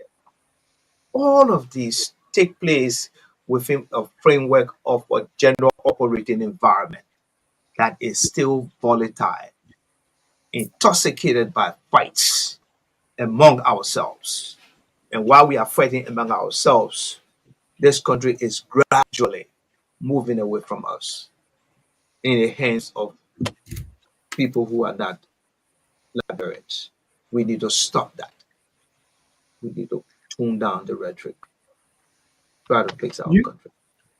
You struck a very important point, especially when it comes to the country moving into the hands of, if you go to Liberia, foreigners, if you go to Liberia, almost the major businesses, you know, when they talk about building, construction, office stationaries, you're talking about almost everything is controlled by Lebanese businesses. Major hotels, major, everything is controlled by Liberia. What opportunity do Liberians have to even become business people in their own home? Apparently, we don't see it there. I mean, and you have worked in government for a while. You've been to the bank. You've been to the finance ministry, all of that. But why is our economy hijacked by these non-Liberians, folks that totally? I mean, doesn't mean that Liberians are not capable of making business, of becoming business. All the millionaires now are going to the foreigners. Well, I will say this. I will say that I don't know about other people, but I'm a strong supporter of Liberian businesses, and I have a catalog of solid evidence to prove that. I think when Liberians are given an opportunity, they will justify it. You may have a situation where they may have difficulty in repaying, but Liberians are not unique to that. It happens all over the place. What is important is that the rule of law must prevail in these situations. I give you, for instance, and I'll call names. There's a gentleman, there was an opportunity to import gasoline, and PRC put up the bid. This is 1986. A Liberian had an interest. I had the privilege of being at the Agriculture Bank. We provided what that man needed to import the fuel. And I will call names so you can check. There's a gentleman who's doing well now called Ture, Shaka Ture. He now manages Aminata. You can also ask a gentleman called Lucini Kamara. At the same time, he was given a contract to supply fuel to a company called Rubber Corporation of Liberia. He needed a cent from the bank. We provided it against other interests with non-Liberians. These people have become productive, and so Liberians can do it. They can do it. Even in management of major institutions. I'll give you another example. The Western project, when I was at EPA, is a $25 million project. And it's been handled by one of our trusted partners, UNDP. But the management of that group, the discussion came, we can bring people from outside. My position was, yes, it's good to bring people from outside, but we must bring people from outside. We must have 1,001 reasons why we can find Liberians. And guess what? The Western project has been fully managed and run by a group of highly skilled Liberian engineers, project managers, oceanographers, and you name it. And it's doing well. So if we give Liberians opportunity, they can work. But again, my brother Peabody, it comes to the point where we can sit down and look at Robert, look at Victor, look at Jerome, just as he is, and as a that is a fellow compatriot, and say we can trust you to do this, instead of politicizing and finding 1,000 reasons to deny Peabody an opportunity to do something. Can one person do it? No. Do we have the environment? Can we create it? Yes. That environment is all of us. We need to come together to do it. And we can, and you will never believe, you will never imagine the power of doing that. We can do that. Wow. In the absence of that, trust me, all of us go to other places. And it's sad. But we can reverse that. It's not only the government responsibility, it's all of us. They will take the lead, but all of us will have to do it. Is that my time now? No, it's not your time. You left So when you move, you lose. Welcome, Chairman, Mr. George the First, King George I. That's him. Welcome to the show. Your guest is here. Any questions? Oh, thank you. Let me welcome again my own Methodist big brother and father too. I think he's a lay speaker in our church, Tomalin Memorial United Methodist Church. The guests I have from the same church. Man, we collecting nothing here for your church today. No collection here. Yeah. Well, man, let him talk, man. The man of Mary, let him talk. Yeah, no collection, no offering business yet. It's a privilege to be on the platform, Professor Tape. I want to thank you for your service and so forth. But Professor Tape, I would like to quickly, you in the financial area, so this quickly, I'll bring this question up. The General Auditing Commission just finally released a report that came out, I think, today. It's interesting, and for me, I want to hear your position, okay? Because I've been saying that the CDC and the UP they should give space to a new arrangement. For instance, the GSC report says that they confirmed that the CDC administration did not follow or lay down any law or policy in recruiting over several supplementary workers over the 6 years they were in office. Now, this current administration made a lot of noise about the CDC, but then the report found that the Garguah administration have hired 74 supplementary workers in 2 months and 1 week without following the CSA standing order or hiring policy, with no evidence of competitive recruitment. The report further says that they are now paying these 74 employees $36,000 monthly. That's not budgeted for. Okay, but they're calling them consultancy. The same thing they accuse CDC of, consultancy. The GDC auditor said they did not see the 74 new hires at all. So, but they accepted the fact that they accepted the report from the GSC. So right now, the GSC sent to the legislature and it's yet for them to act on it. Even the civil service agency that did all of these things, they are yet to respond. So this is one of the reasons why people are saying that the two parties, they are not doing the Liberian people any good. This CSA report is clearly an example that the two parties have been doing the same thing, and just like that. So my question is, do you agree with people that say that the UP and the CDC should give way now to a new arrangement to take over the country because they're no different? The same thing the other party did, the same party, they're doing the same thing too. What's the response to that?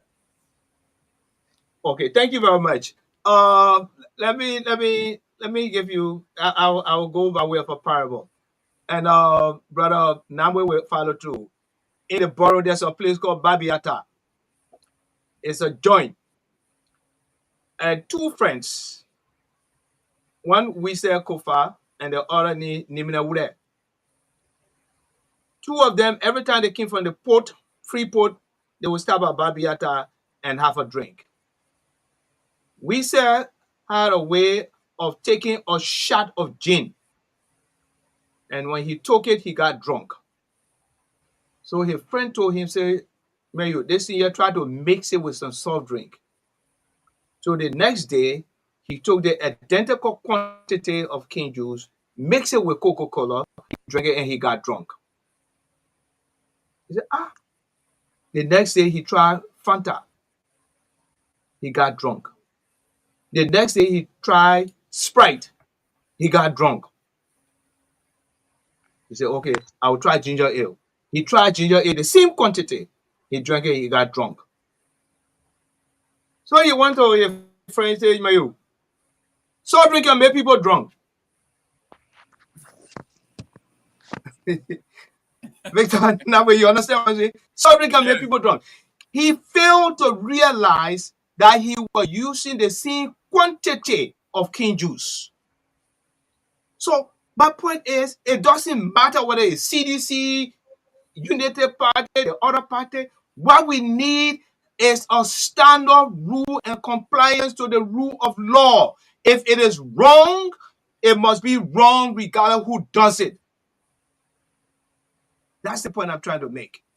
So you guys say, oh, CDC did it. What may it if you bring one party, they will not do the same thing? As long as you do not have compliance with the rule of law. There are rules, there are laws that if you do this, this is what you are supposed to do. Until we do that, it doesn't matter who you bring in. On the report, I have not read it, so I cannot comment. But my answer to that is what we need in this country as a people is to lay down fundamental rules and hold one another responsible for the application of those rules, regardless of who violates it. Thank you. So, Professor, I mean, quickly, let me follow up to that. So, these two institutions, political parties, have not been following the rule. They have not been respecting laid down rule and procedure. They have not been respecting system in the country. Well, how you can ask me that when he just sat down a report that was done by integrity institution? As per your answer to that, you say we have to change this. If they kept bringing ginger ale, Fanta, Coca-Cola, and they still mixing the same amount of cane juice, meaning those two political parties being disregarding the rule of law in the country. Is that correct from your perspective? No, I am. Well, my friend, that's not my word. The other report said it. Although I have not seen it, I am trying to tell you. Beyond the other report, it doesn't matter which party you bring in, as long as you do not lay down that particular strategic rule that everybody is supposed to comply with, you have the problem. That's what I'm saying. Okay, Honorable Tappet. So what we should be doing is to ensure we put that rule of law in place and hold others responsible to comply with it, including ourselves. Okay. Great. 1 minute. There's a gentleman by the name of Musa Ability who says he disagrees with you partially because he thinks it is a matter of leadership, that it is the leadership that is lacking. And if the guy who drank the Coca-Cola and got drunk, the same guy drank, the other guy drank Pepsi and got drunk with the same quantity. So that means something has to be deducted, either lower the quantity of cane juice or increase the volume of the Pepsi Cola or Pepsi. So Musa Ability is saying it is not, he agreed with you to some degree that yes, but he said it is the lack of leadership that's supposed to implement those rules, like we are seeing now, what happened at the Supreme Court and what happened at the House. It is the leadership. Like you say, you have to provide the enabling environment. The leadership is the one that's supposed to provide that enabling environment. But I don't think we have a point of divergence. When I talk about the 2%, the leadership, he has to be sure that he can reduce the quantity of that. But that rule must be there that if you are drinking, this is what you can do. So we don't have a point of divergence when we are talking about the rule of law that must be complied with. Of course, we must be able to follow it. You see, there's a saying that most people say, "Oh, this country is a country of law and not of men." That particular maxim is premised on a fundamental part that each and every one of us will hold the other responsible for the rule of law. Can we do that? Yes, we can do that. When we do that, we can succeed. Mr. Namwe, after you, then Ahmed. Listen, let me come back. Yeah. Huh? Oh, okay. After Namwe, go ahead, Mr. Namwe. Yeah. Okay. Go ahead. Listen, let's go back to Babiata. So we have Kofa Namwe Kun, Jonatif Fonatic Kofa. Both of them children of Babiata. And I'm coming because you keep emphasizing the need to reduce the rhetoric and emphasize peace as we all try to find solutions to our country. Do we have Babiata here? All right, nephew. Yes, you do. You got Babiata there. You got Babiata. So, but I'm thinking this may Jerome, remember Babiata coming to you. I know, I got it. This may have Go ahead, also sorry, go been. ahead. Yeah, it's okay. This may have also been the. And I go there every Saturday. I go there every Saturday. Man, I can't again. I'll go look for you there. Yeah, you can come. We'll go there. Yeah, I will look for you there. We'll go there lunchtime. Okay. Okay. But the last time I saw you, you're on 18th Street. You're not about Biata. You're at a restaurant. No, that mean you saw. That mean. You want to see me? You want to see me? You go Throwing or you go Babiata. I will say that right there. All right. Okay. When you go there between 12 and 2, we eat and coconut. There you go. Okay. All right. So let me pass it. But I'm thinking this may have also been the motivation behind the former president. You know, I mean, he surprised a lot of people with conceding the election results and all of that. And I think, you know, the motivation was, okay, you know, let's let the other guy come in. Let's keep it quiet. But now of late, he seemed to be ratcheting up his rhetoric. You know, he has become very active in the space. I mean, look out now what is happening to Snow. So it looks to me like we are moving towards increasing disorderliness. What concerns do you have as we're going towards 2029? Well, my concern is this. We must insist that the noise is quieted. Both government, opposition, other members of our country. Because in the absence of an orderly, peaceful environment where there is respect for the rule of law, where there is respect for one another, we can do this. We can do this. We don't need all of that. I like that. Let me. You are making reference to what happened in the House of Representatives. It was an unfortunate incident that did not have to happen the way it did. Granted. It took a lot from the country. It did. In fact, it brought the country into a lot of international repute. I cried the day I saw other brothers from in the sub-region coming to Liberia to talk to us about ECOWAS. Now, when you know we were young people when the late Cecil Dennis, peace be to his artists and other government officials, were doing all this shuttling to make sure that ECOWAS was put together. And we had to call people here to interpret protocols that we wrote. Yeah. The black mark. But that's quickly, and I think we can avoid that as a country. Absolutely. Let me ask you this, Wilson, and then I'll pass it. What do you make of? I mean, we all argue for privatization, you know, smaller government, nimble and efficient government.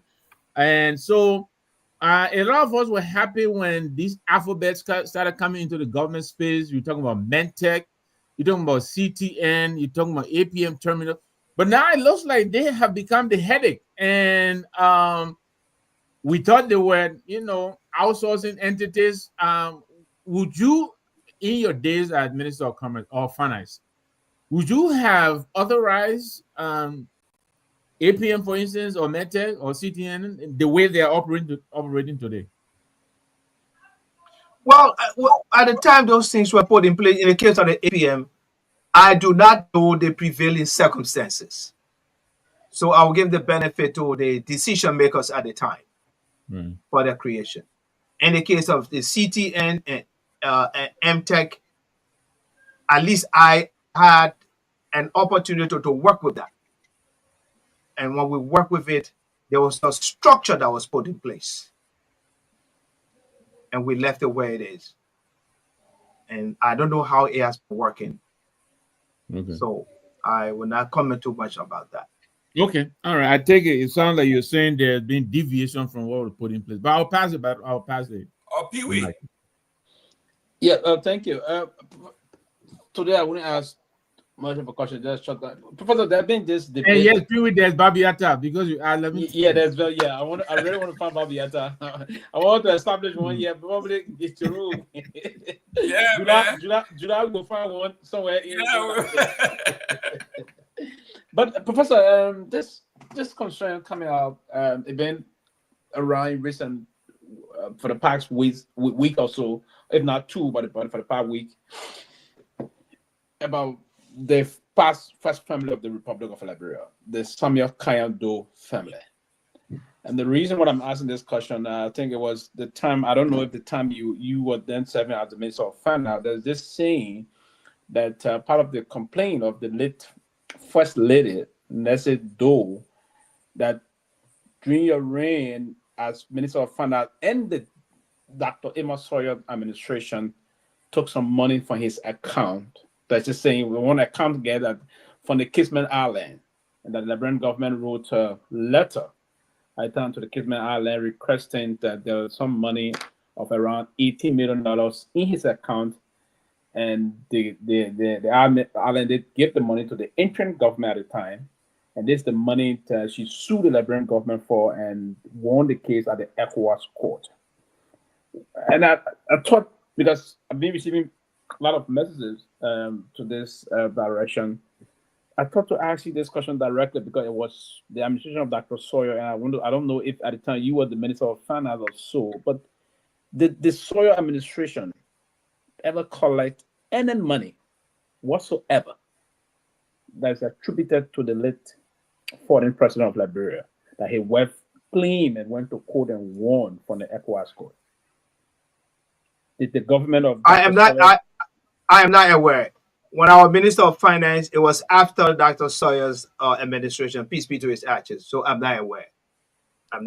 But my young brother, here is the issue. I do remember when we were kids, when a dead body on a hearse was moving, everybody stood, cars parked, no serene, or even they were serene, the car parked.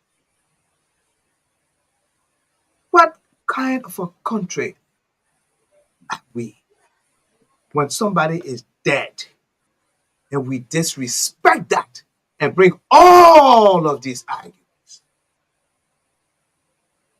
It was totally unnecessary. I think this woman was the first lady of the country. She had passed, and we as a people must respect that. Discussing whether the people pay her and all of that, I think that is honor, and it should not happen. And you guys, this platform is a very major platform. You can help to kill some of these things, and that to encourage it. It's not the time for that. It's not the time for that. And we have the capacity to respect people even when they are dead. If you can't say anything positive, you don't have to say anything negative. What has happened to our humanity? We have to bring it up. I hope we can do that. Thank you. Thank you, and I respect that and just lay that on moving forward. I just want to ask you quickly, moving forward, we headed to 2029. We just 4 years away. It's still a little 5 away to 2029 elections. Are you going to do anything different from ever? Are you harboring or nursing any major political ambition in the country? Personally? Yes, personally. No, not at this point. Not at this point. But I remain a member of the CDC. We've done a post-mortem of what has happened, the lessons learned, and we learn the lesson why they happen, and we're trying to make sure they do not recur. Personally, I'm not aware. Do you think the CDC is basically really engaged with the folks now that they're out of power? Are they engaged in seeking the interests of the people? Are they politically engaged and doing the needful in terms of a major political institution that is a mass-based institution, if you will, with huge followers and among the ordinary people? Are they basically engaged vis-a-vis relative to their political leader, George Weah? we remain engaged. But here is the point. We think in the 6 years, disrupted by COVID for at least years, we thought we did well. But the voters decided, no, we need to be replaced. And so they replaced the party. So the attitude is now to give the people's choice the opportunity to manage the affairs of the state. This is where we are. But we have our constituency. We are on top of our games. And our people are here. But we have to give the government and the people, the majority of the people, so slim margin. It's a democratic election. We have to give the government the room to administer the affairs of the state. Amen. Yes, Professor, I just wanted to come back from the COVID. I think the COVID, while it is true, it was a very low point in the city's government, but I think the rating, the response as to how the government was able to manage COVID became highly applauded worldwide. That CDC was able to control and manage it. The records are out there. That is handling COVID was effective. But there is a dark spot in that light. There is something that I thought, considering the platform, will provide you an opportunity to clarify, which has to do with the either 25 million that was put aside for providing relief to people on the COVID Act. I think that area will become one of the areas that was not effectively communicated to the people. So I thought that you on the show today, could you explain how did the government manage the 25 million of COVID relief fund to its citizens? I mean, in the face of course, government being applauded for effectively handling COVID compared to many other countries when it comes to the death rate and the spreading continue of the virus. But I think one of the areas citizens had raised concern about was that issue of the 25 million mobile exercise. Could you give us some in like how you manage, how did it happen? Okay, let me come. Let me come. Go ahead. No, as you repeat the question. No, can I come? No. Can I come? Can I answer now? Yes. That's why I'll ask the second question when you're done with this ultra. Both questions. Okay. The COVID, we did, like you said, we did a good job. We did a very good job, globally accepted. Now, let me come to this. The 25. Actually, it's not 25 million. It's 30 million. Yeah, that's what I thought. 25 from the International Monetary Fund, and 5 million from the World Bank. The government contracted the World Food Program to manage this particular effort. The entire 25 million, when the steering committee, which I had a privilege of met, I insisted that the money, and the Minister of Finance also insisted that this money must be given 100% food program. So the 25 million went to the World Food Program. Not a single penny, or nobody on the steering committee had access to this money. Check the World Food Program, check the website. That's a report that came in 2021. They will tell you that. The 5 million was given by way of the Ministry of Agriculture under the same arrangement, similar arrangement, but I can speak of the 25, which I chair. They went directly to the World Food Program. Unfortunately, and you made a point, we did not explain to the public how this amount was. People were under the impression $25 million went to the account, Wilson Tyler, the other boy ate the money, but that was not the case. All of that money, every piece of it, went to the World Food Program. And when the program ended, the World Food Program returned 1.9 million to the government. Nobody on the steering committee had access to that money because we're not even signatory to the World Food Program. So I agree with you. We did not properly communicate. Oh, And okay.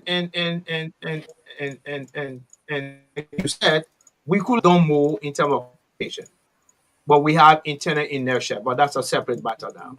So that's what happened to it. But I can tell you, the program succeeded in providing full support to the needy at the time. We targeted 2,000 or 2.2 million households, and the program served more than 2 million. So it succeeded. All right. So here's my second Thank question. you. There's my 2nd question. Today in Monroe, I mean, around the country, there is this celebration we all tend to welcome about the proposed or intention to acquire 285 yellow machines. I think almost all Liberians, regardless of party, one way or other, tend to think that it's a good thing the country needs that. And so but then the price, I wrote an article on this. It should appear tomorrow. So the price of the price of those equipment were first announced at 83 million. I think a week or so, a couple of days after, when there was a public outcry, particularly about not just about the price, but also about the process that tend to give no direction to transparency, particularly so when it came to the Procurement Act, Section 14. We thought that it was not saying so. Liberians were as much as they wanted the machine, they were concerned. And then the president tasked the vice president with the exclusive role of ensuring that the machine came perhaps with other arrangement. The same machine, the same supplier, the same quantity, the vice president announced to us around 21 or 22 million. A 61 million reduction in there. The question we asked, and you being a financial man, was there an attempt to defraud the government of Liberia with 61 million? If not, or if that was the case, shouldn't there be, from a responsible perspective of a government, some form of investigation or explanation as to what actually happened? How can this same machine, same quantity, just be reduced? I mean, you're a financial person. It's different if there was 81 million, 83 million, it came to 80 million. It's understandable if there were 80 million and 83 million, 81, even 75. But we're talking about 22 million, 61 million in difference. A responsible president, a responsible government, or a people, an elected people, who did not raise a concern. What happened? What really went wrong? How did that price evolve, considering we're talking about the same thing? Shouldn't there be some form of investigation? You emphasize the rule of law, you emphasize accountability. I thought that perhaps you could throw light on that as a lawyer and a financial person who, so that's my. Thank you very much. First, it is wrong to ascribe evil or you do not understand.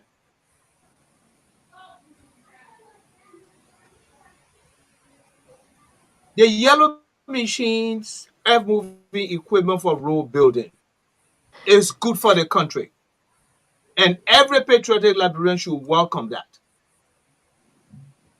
However, what we must insist is that the procurement process is faithfully complied with,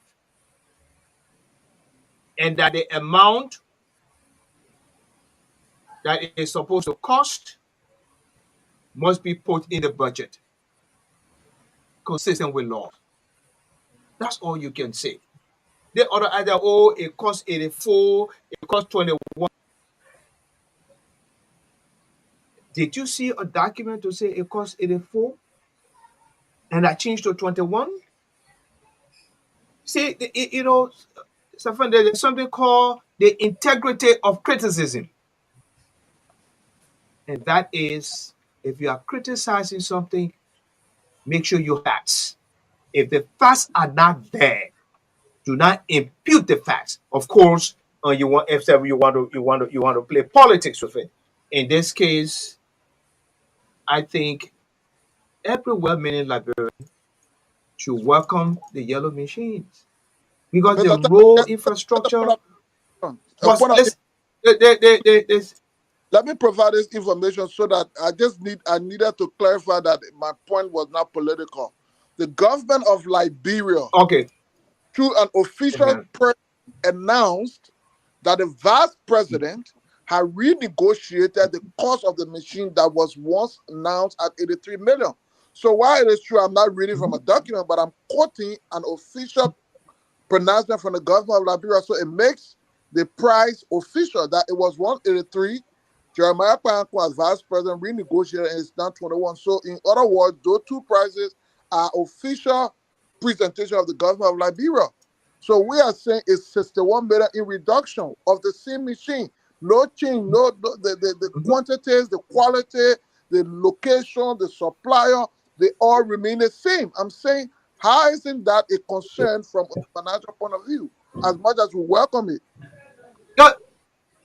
I agree with you. I agree with you. That was a source document that the information came from. And I also agree with you that whatever it is, 25, from 84 to 63 to 22, I think I even go down to whatever important is it must follow religiously, faithfully to the procurement laws of this country. And if you notice that those things were put in place with the assistance of our international partners at our breaking point in 2006, 2007. So I agree with you. We should there and follow that. If at the end they determine what it is cost, fine. I agree with you. Why would somebody come from 84 to 63 to 22? It shows negotiation is possible. But whatever it is, please let it comply with the procurement laws of this republic. Thank you. Robert. Thank you. This was not part of my question, but since Ahmed brought it up, I wanted to push back a little bit, Professor. I think the question, yes, and it was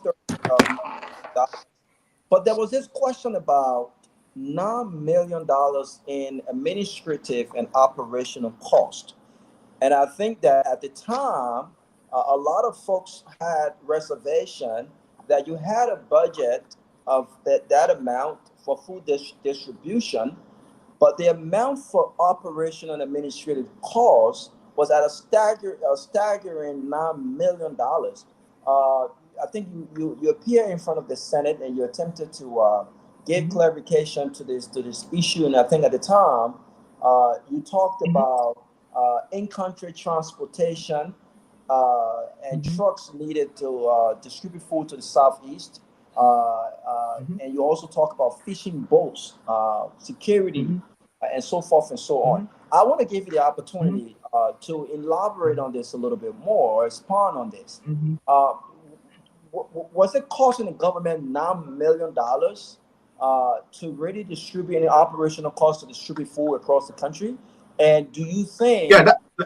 Yeah, go ahead. No, go ahead, Robert. I want you to. I want you to land. I just want to give you the opportunity to again expand on this $9 million because a lot of folks have questions and reservation about that, and I think that to some extent people were accusing you as a steering committee on that committee of some sort of corruption. Go ahead. Like I said, the program was 100% run and managed by the World Food Program. There was a steering committee that I had the privilege to chair. The steering committee included all of our international partners, including the USAID, the International Monetary Fund, the World Bank, and all the partners. The budget of 9 million was what the WFP submitted to us. They defended the budget. Some adjustments were made. And after that, we passed the budget for the execution of the program. Thank you. So somebody to say 9 million is exorbitant. What alternative do you have? It could have been more. What we did, if we had the WFP of Liberia, there's an agency called National Food Assistance Unit. What we did was to talk to WFP to provide some minimum capacity to the National Food Assistance Unit, because this is the WFP equivalent of the Republic of Liberia. And I must tell you, there was a general called Nola Detour. He did an excellent job, and he raised NFA to a level where another gentleman called Boka Salif has taken it to a different level. If we had those people, if we had that network, we probably would have had a better budget, or a budget lower than that. But WFP gave us a budget, which it defended, and which the steering committee found to be reasonable, and we did that. In fact, we took a worst case scenario. If we other way around to other people, we're talking about close to $12.13 million. So WFP, when it comes to the food distribution, that is the gold standard, WFP. So yes, we passed the budget and we defended it. And WFP, in spite of the fact that they submitted the budget, they returned almost 2 million, to be exact, 1.9 million to the government. Thank you. That's why it's very paramount that whenever we have these expenditures and things like that, there's a full report made after the fact, itemizing what was spent and what it was spent to, so that it kind of eased the public mind when it comes to any potential corruption. But here's my question to you. Aaron Costa was on this platform a few days ago, and he had a lot to say about the CDC, in particular to the former president, George Weah. And my question to you, and again, you are a senior figure within the party structure, and I'm sure that the president seek your knowledge and wisdom on many issues. There have been this whole question about, was it a mistake by the CDC in hindsight to embrace and accept the endorsement of Aaron Costa and the ALP, just considering everything that we know now? Or was it a strategic political move to have gotten them involved on the team at the time, when people felt like it didn't make much of a difference? So I'm not sure how involved you were, but I know that you are a senior member of the CDC. When you listen to Aaron Costa's presentation, do you regret the party's decision to embrace and accept the endorsement? I share the opinion that all endorsements are not good endorsements if it's not centered around principles and shared ideas and ideology.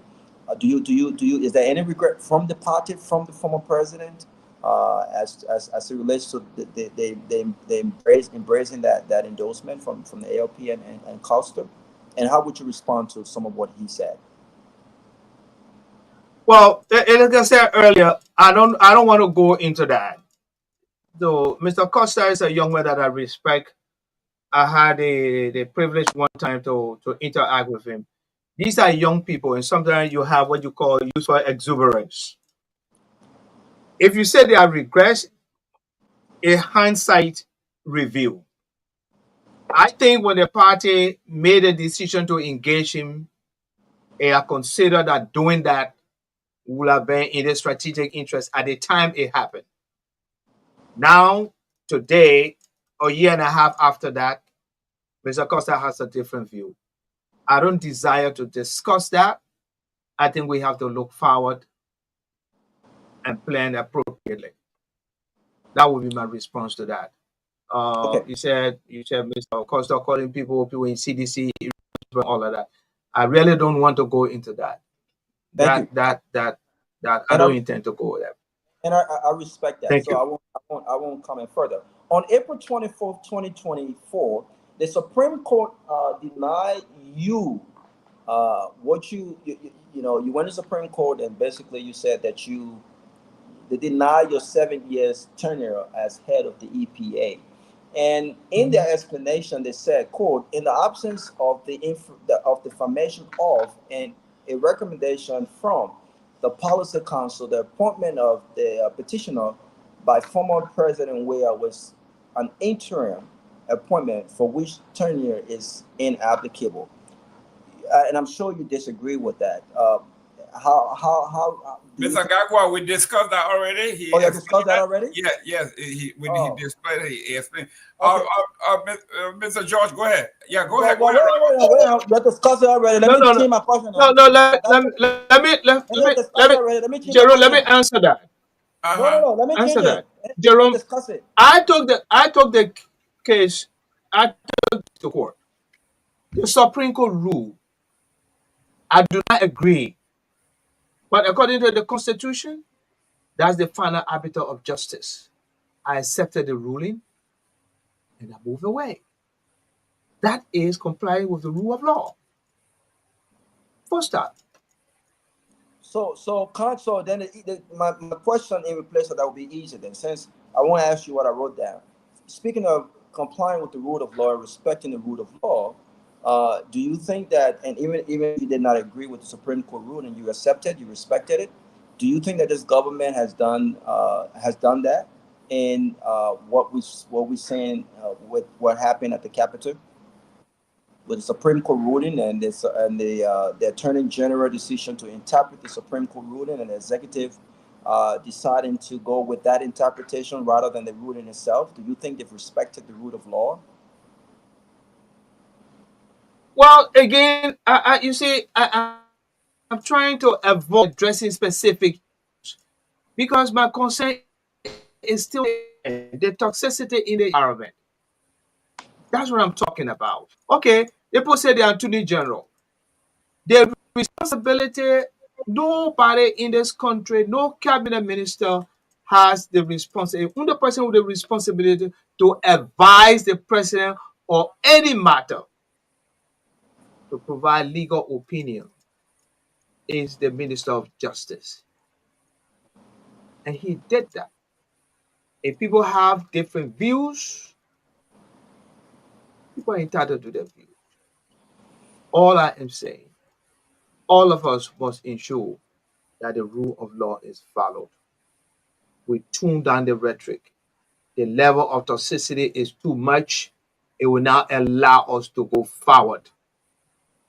And we can't afford not to go forward because we have all that we need to make this place livable for all of us, working for our children and our vulnerable men, women, old, young.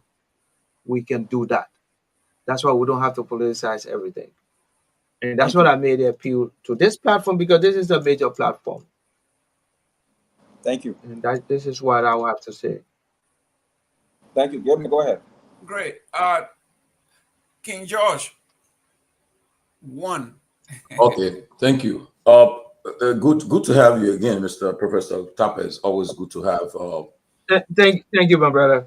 One of our nation's best, But I'm one person who I'm really concerned about the future of our country. First, before I ask this question, let me just ask you: on June 3rd, Liberia will be seeking a seat as a non-permanent member of the Security Council, 15-member Security Council, and I know the country's people are divided. Liberians are divided on this issue. I don't know. For me, I support. I'm rooting for Liberia to really earn that seat 15-member Security Council, where they have 5 permanent members. I'm rooting for Liberia, and I pray that they will acquire that seat on June 3rd. I know I don't know what I know the former president, he had a different view about it, and he represented CDC. But what is your personal view? What is your personal take on it? That vote Liberia is trying to seek on June 3rd. Are you in favor of Liberia? First of all, I'm a Liberian. And former President Weah's position has not changed. And the position is Liberia deserves it, and every Liberian should support it, regardless of your political affiliation. This country now, it has nothing to do with any party. Every well-meaning Liberian should support that. Whether it comes from the Unity Party, it coming from the Myean Party, it comes from wherever party. This is the country. And they're standing in the international community. All of us who support it. And yes, I do totally support that. Thank you. Okay, because it brings credit to our country. Fortunately, our country has gone to that level and beyond. You guys are young. The 24th Assembly of the UN was chaired by Liberian Ambassador, the late Angie Brooks Randolph. We wrote the books on some of these things. So yes, it will be good for our country. We should support that. Thank you. It's unfortunate other people have different views, but I hope they consider all of us need to support that. Okay, thank you. Professor Tapper, I know when you serve as Minister of Commerce, I want to give you the opportunity to address this issue because there are sometimes the issue come about in social gathering, other political gathering, and the issue about, I think there was an issue between you and your Deputy Minister, Jemima Wolokoli, as Minister of Commerce, about she was making an accusation against you and so forth. And to this day, she still maintains that accusation she made against you about the issue about the small loan business at the Ministry of Commerce. Can you please, for the benefit of the Liberian people listening to you in Radio Land and around the world watching this show, can you please provide a little bit of clarity on what happened and what's the issue about and whether her accusation was fair against you or not? This is one thing I really wish I didn't have to address, but I will address it. The case with Mrs. Wolokoli is one of the most unfortunate situations because the lady and I worked together. I had the opportunity to assist her to work with the bank. We never had any quarrel. But we come to the Ministry of Commerce and she turns to be completely different. Well, everything and all the stuff she said is the farthest from the truth. I'll refer you to an audit report that was done by the GAC Adma Origin. In July 2020, she went on the air and said, I was giving the loan money from my office. I mean, can you imagine something that's so ridiculous? But that's how far some people go to try to tarnish established reputation. That I was giving money when the facts are different. When the funds came in, she was the deputy minister. I gave her the responsibility to set that up. And what were the records? She said she didn't know about the account. She doesn't know where the money is. And when people did the audit, my young sister was signature to the account at LBDI. She trained the farmers and the people who were supposed to give the loan. The loans were made, applications were addressed to LBDI. I insisted that nobody in the Ministry of Commerce should receive application from loan applicant. The application must go to LBDI. They will be screened and credit decisions will be made by LBDI based on their standards. Contact the LBDI and they will tell you. The account are left there, LBDI. When the audit came out, it was different. So in the case of Mrs. Wolokoli, nothing she said comes anywhere near the truth. And the facts are there. Check the bank, check the GSC. I asked them to do the audit, and they did the audit. Final report came out after I left the industry in 2020. Yeah, I left 2020 end of September. That report came out by November, December of that year. But you can get a copy of that. How can we get a None copy of of what it? you said is true. How can we get a copy of it? I think they support this so bad. How can we get a copy of the report and what you just mentioned? Contact GSC. GSC have a copy. Yeah, but why haven't What GSC website they will have it? Yeah, I checked. I couldn't find that particular investigation report. So I was saying, well, you send a note to the GSC. The report is there. Really? Can you send us a copy? The report is there. Yeah, if you can send us a copy, Mr. Topper, that would be nice.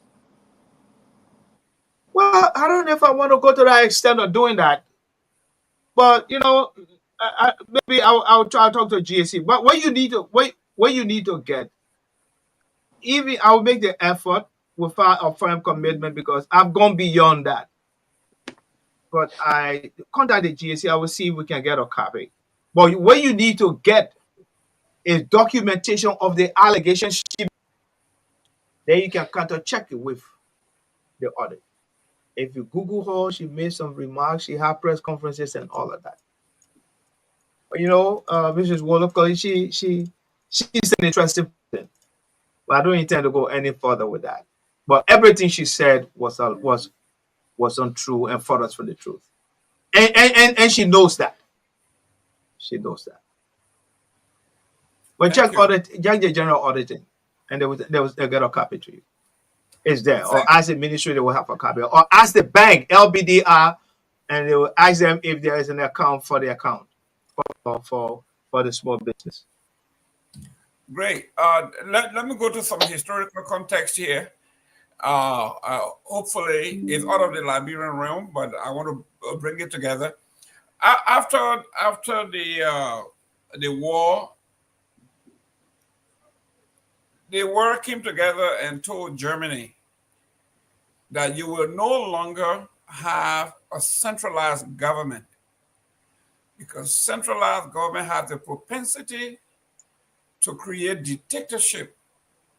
So they were forced to create a federal system where the power will be inherent in the people at different levels. I know you are quite familiar with that. You are quite familiar with the unitary system we have in Liberia.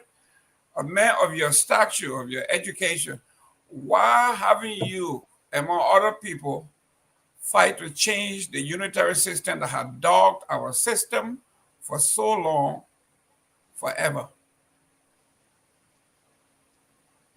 I don't have all the answers, but let me say this. You have to appreciate efforts in that direction. I think it was under President Johnson, Ellen Johnson Sirleaf, where they started to decentralize authority to the counties, and I think it's a starting point. Jerome, don't forget, we need to have a lot of our people educated on these things. And this is the way to go. But I think significant steps have been taken. Where now in fact, I just heard the other day that the passports have now been processed. You have to come to Montevideo. So efforts have been made in that direction. We just have to build on those. We have to build on the efforts. Yeah, so but Professor, you are still accepting. So you have now a county superintendent. You have a county superintendent who's a fiscal superintendent, and gradually over time that will be elevated to the fiscal person responsible, or the person responsible for the fiscal affairs of the county. So we can build that to the devolution of power. I think efforts are you foreseeing superintendents serving like governors here, where they will be elected and revenue sharing and everything else will be held. Is that all? You still maintain that a unitary system should continue with a little bit of gradualism? Let me see what Toba says. No, my young brother, I think you few steps away. The issue of revenue sharing, significant efforts have been made already. Check the LRA. I think if I'm not mistaken, and I stand on this one, I think Magiri qualify for that, and they're doing revenue sharing. But this is the path. It has started already. The former President Sharif started the process, and it has gained steam, and that's the direction we are in. It has started. We have to encourage that. Great. Well, is it perfect? No, but it's a good for the right direction, and as we go, we improve it. Will you accept a federal system instead of a unitary system? The what? Will you accept a federal system or maintain the unitary system and improve on it gradually? I thought about you said gradualism. Are you a student of gradualism? If you say if we're from whom? I thought the question, do we want? Yes.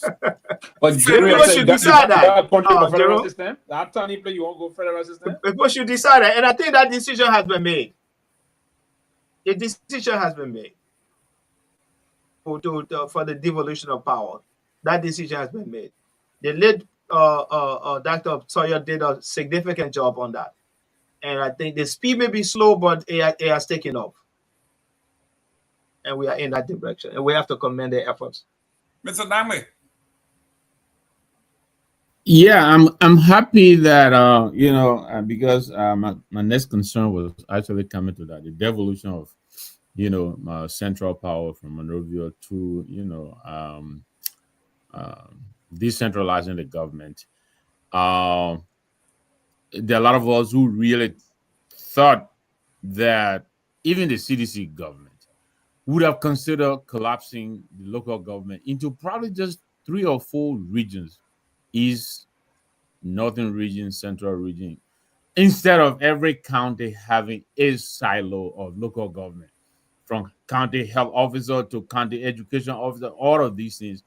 And we end up with a bloated government where now, the salaries and recurring benefits alone are taking over 80-85% of the budget. So I'm glad that you are alluding to that. So I'm going to leave that and probably wait and see what happens. But let me ask you this, Wilson. Given the disruption that Donald Trump is causing in the world, and Liberia in particular, the stop order we use and all of that, whose impact within we have yet to feel. Do you think it's about time we look to the BRICS nations and the South-South cooperation? I know the foreign minister alluded to this. If you were to, come back into government, not under the CDC, maybe under the CMC as the Minister of Finance. You didn't catch that. Yeah. But is that something you think we should consider? Brazil, Russia, South Africa, China, this BRIC nation, and the South-South cooperation. Is that something we think we should emphasize more as opposed to looking to the West?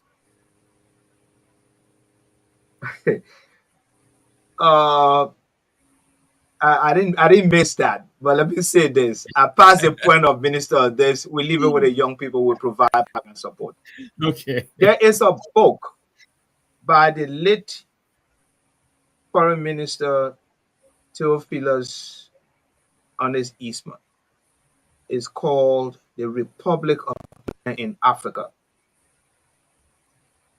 What you are talking about started in this country in 1837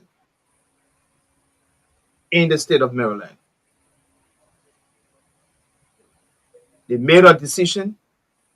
We mint our own currency. We have our inputs. We take it ourselves.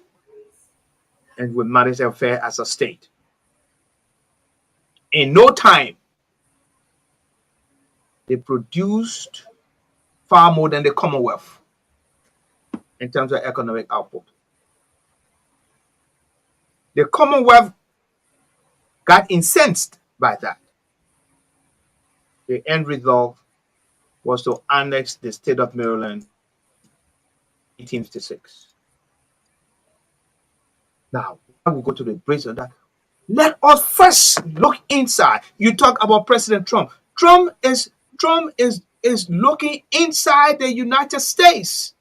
What is good for the United States is what I will do.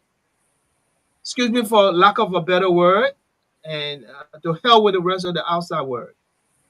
We have to look inside. The world is changing. Like you said correctly, you alluded correctly. The world is changing. We have to sit together and look inside as a country. But in order for this to happen, we must tone down the rhetoric that's creating hatred and toxicity in our midst. So whether to go to the east, to go to the west, we have to decide what we want to do first. I'll give you another story. It's 1985. The PRC government had difficulty paying their debts. And they didn't have the foreign exchange. Those guys decided, you know what? We will capture 25% or 50% of the foreign exchange generated.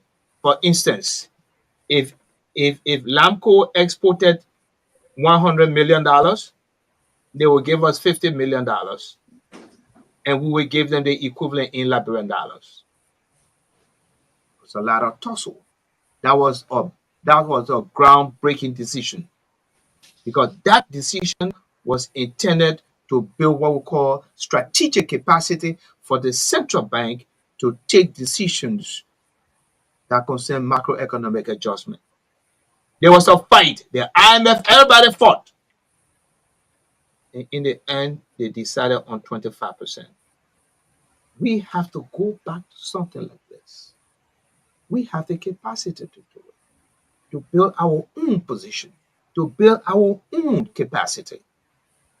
Again, at the risk of being monotonous, we can only do that in an orderly environment, void of toxicity, void of people politicizing anything and everything, and done with mutual respect for one another, love for each other, and with the interest of the country at the top. We can do this, man. Great. Real quick. Because when I come from the British, it come from the East, it come from China. As long as we are not united, we remain vulnerable. For that, the world is changing. We got to put our act together, and all of us might have to put hand on deck to do that. Professor Secretary Rubio today put up something that went viral. He said, for too long, Americans have been fined, harassed, and even charged by foreign authorities for exercising their free speech rights. Today, I am announcing a new visa restriction policy that will apply to foreign officials and persons who are complicit in censoring Americans. Free speech is an essential part of the American way of life. And he says, foreigners who work to undermine the rights of Americans should not enjoy the privilege of traveling to our country, whether in Latin America, Europe, or elsewhere. The days of passive treatment for those who work to undermine the rights of Americans are over. So this is a direct challenge to Liberia when it comes to the freedom of speech. Marco Rubio is saying if an American is in your country and he or she expresses a feeling, free speech, and you jail him or jail her, you are headed for trouble. Your take on this foreign policy, sir? I know, Jimmy, you let it win. You got me be fiery. Well, you know, to enter the United States with a visa is a privilege, not a right. It's not all right. So if they decide and set the conditions for people they will give visa, so be it. That would be my take. Mr. Pewee, you're a diplomat here. I want to come to Liberia. You finished threatening me already. When I get to Liberia, you would take me to FOIA. You would do this. So here you are. I'm gonna call Marco Rubio that you threatened my free speech. What your take on this change in major foreign policy shift? Mr. Jerome, are you a U.S. citizen? Is that a breaking news? Huh? Are you a U.S. citizen, Mr. Jerome? But is he alone? Is he alone? I'm talking to Pewee. No, I'm asking you now. Are you a U.S. citizen? It's not your time yet. Mr. Pewee, Mr. Pewee. But Jerome, answer the question. Raul said the money he can travel with 2 passports, your passport not go to Liberia do that. So it's not issue. Raul said on this show before. So Jerome, why you afraid to answer? Raul got 2 passports. I got 1. So go ahead. Yeah, Raul, he got 1. You see, but Sylvester, you the one speaking for me. I did not say what you saying. Eh? So I didn't say what you just said. Okay, so you retracting the statement you said last time. So you tried it today. No, I didn't say anything. I was asking a question. But go ahead. But I will call Comrade Rubio and then he said, no, I'm calling that man. I can't remember to speak on behalf of America. We got 20 more minutes, guys. Quickly. It's a very important and quickly. It was a good time with the professor. I don't have no question, but quickly to that, let me say this to us, and I know America believe in projecting and using the leverage in foreign policy. America got the biggest foreign policy leverage in the world, the biggest foreign policy, and they leverage it appropriately. And some of the instrument they knew is that to threaten you with sanctions, threaten you with this and other thing, and it's part of the way one of the powerful public relation arm was the USAID, right, and other things. That was the soft power of America. And part of leveraging her foreign policy instruments, the hard power would be threatening those kind of a thing about sanctions. And it's serious about it. They can go ahead and do that, right? And that will also apply. You can remember when Aziva Tukpa, the then chief of staff to Cummins, was engaged into some political issue of the then Weah administration when he wrote this book where he had a very unpleasant language in the book about the former president, wife, and the former first lady of our country. He was being heavily hit. Then he attempted moving out of the country as a fugitive, overnight fugitive, where he was caught in a village around the Saudian border. But again, at the time he announced himself to be a U.S. citizen, and I think it was on the basis of that. We are government, if any government really fear America, we are government fear America than any other thing, right? But unfortunately, they received the higher amount of sanction, right, during the time they said. But again, don't overlook what and I think the Unity Party guys should take this very seriously because they don't respect and some of the things. I don't know. It's no American citizen there will help him. I don't think he's wrong. So there's no good start naming information. But on a serious note, this part of what America they leverage this is part of the high power the news. And yes, trust me, they're going to have this kind of a thing implemented. And again, it's good to project and protect your citizens. And it's part of the reason why I see many people want to come to be citizens of this most powerful country on earth. And I see why Jerome came here way before the 90s to do this and other thing and the rest of that. So your Minister of Foreign Affairs spoke on your behalf, and there was a very powerful message he sent across. That's correct. So we should take it likely on the serious. So Robert Garguah, you can go to Morona and do backflip. You can go and flip. You don't need security anymore. Professor Tapet, yesterday there was a news in the paper where the present speaker, Mr. Koga, went to West Point and admitted that he lied on the former speaker, that there were no claim that what they did was a concocted effort to get rid of the speaker because they wanted to control the speakership at CDC Day so they can push the agenda of Joseph Boakai. He apologized to the folks. What will you say to the speaker now that he has confessed. But what I would say though, he decided to go down to the people and admit that what he did was wrong. So he apologized. So we move forward. So even if he committed a crime, we just move forward. Or if there's a crime, then the charges will be brought. Yeah. Period. The law will take its course. Wow. That's exactly what I said with the rule of law. If you believe that he committed a crime, then the law should take its course. Other than that, the man has apologized. We need to move forward. Yes. Here's my two questions. One, Professor Tape, you have been we still ask the question or we're closing?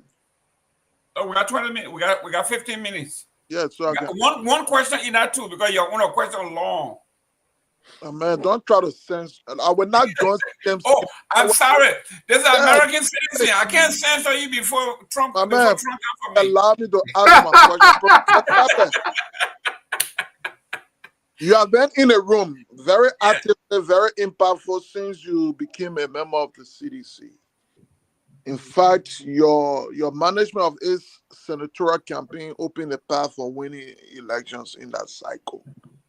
One of the things the voter have wanted, and one of the things CDC had campaigned on, I mean, even in its genesis, was the issue of fighting corruption. Liberian people already had thought and depended that CDC would have changed that nature and fight corruption. What changed that? What I mean, you try to explain what changed that perspective for which CDC refused and did not fight corruption in terms of holding people accountable based on audits and all of that. Now, that is something Liberian people still want. Joseph Boaga campaigned on that and he won. CDC is determined to come back, hopefully. Would that be the same advice you would give? Leave people, leave corruption, don't fight it, don't persecute, ignore it because it's too costly? And let's move forward. Let's move forward. That's one. Yes. That's one question. Go ahead. Yeah, put the next one there. You're a veteran of the Student Unification Party, a leader, a father, and all of that. You had it, you saw Sue being a voice in the country. Mm-hmm. Today, we see Sue from a different perspective to the extent where we see them go to, let's say, private offices and stuff like that demonstrating. How do you compare the two soup, the soup of your days and the soup, and what could you advise so that it become more innovative and effective as and reflective of the ideas that went into its formation? Those are the two questions, and thank you for being on the show. Let me address the second question with respect to soup. My days were different. Circumstances were totally different. We have young people that came of age during the conflict. We have to guide them. And this is what me and other veterans are trying to do, to guide them, to try to guide them and tell them to do the right things. And that's what we are. And this is what we owe them as veterans of the party, to work with the young people and guide them, and they will follow. Yeah, that situation you're talking about was unfortunate. It didn't have to happen. And it's part of the stuff in the environment that we have to stop. On your first question, we'll cross the bridge when we get to it. Wow. No commitment in terms of corruption issue. It's a government that was one sanction on. If the people if they have the chance to come back to power, you cannot clearly be. If I'm saying to you, we took a position that fighting corruption, as much as it is important, fighting corruption means that you must go to court. But when you go to court, you must have solid evidence to prove that Mr. A what he was involved in is corruption. And since we took the position, and the population, the electorate believe that we're not serious, we'll do as they say when the time comes. King George. Thank you. Let me again thank Professor Tapia for taking his time up to come on this platform. We appreciate you very much, and we always want to thank you for your service to our country. And you're welcome. Thank I know you. You are still involved in molding minds of young people. I'm sure you are still teaching. I'm very sure. I'm sure because professor is always a professor. I want to say thank you, Professor Tapia. As we come to a close, I just want to say that to you, we pray that we should think about our country. For me, I'm concerned about the future of our country. Many of us, we are aging, and in the next few years from now, we'll be hitting retirement age, and Liberia is all we have. And we're looking forward to our country being the best that we all can cherish and go to and retire and live happily. So I pray that we take the issue about the future of Liberia seriously. I'm very concerned about the issue about this report that came out today about this GAC, for the fact that it just shows that the pattern of which our country continue to go and pursue is just not fair to the people, and that, like, for instance, like the deputy minister of state, she doesn't have no answer for what the audit reviewed. Okay, they hiring people that you cannot see. When the GAC want to go check, the 74 people they hired, they are not nowhere around. They can't be found. But they have already paid in 2 months a monthly consultancy budget of $36,000. That's room to be concerning. Just imagine 2 months, $36,000 for 74 persons that cannot be seen, and you can tell what will happen in the subsequent months.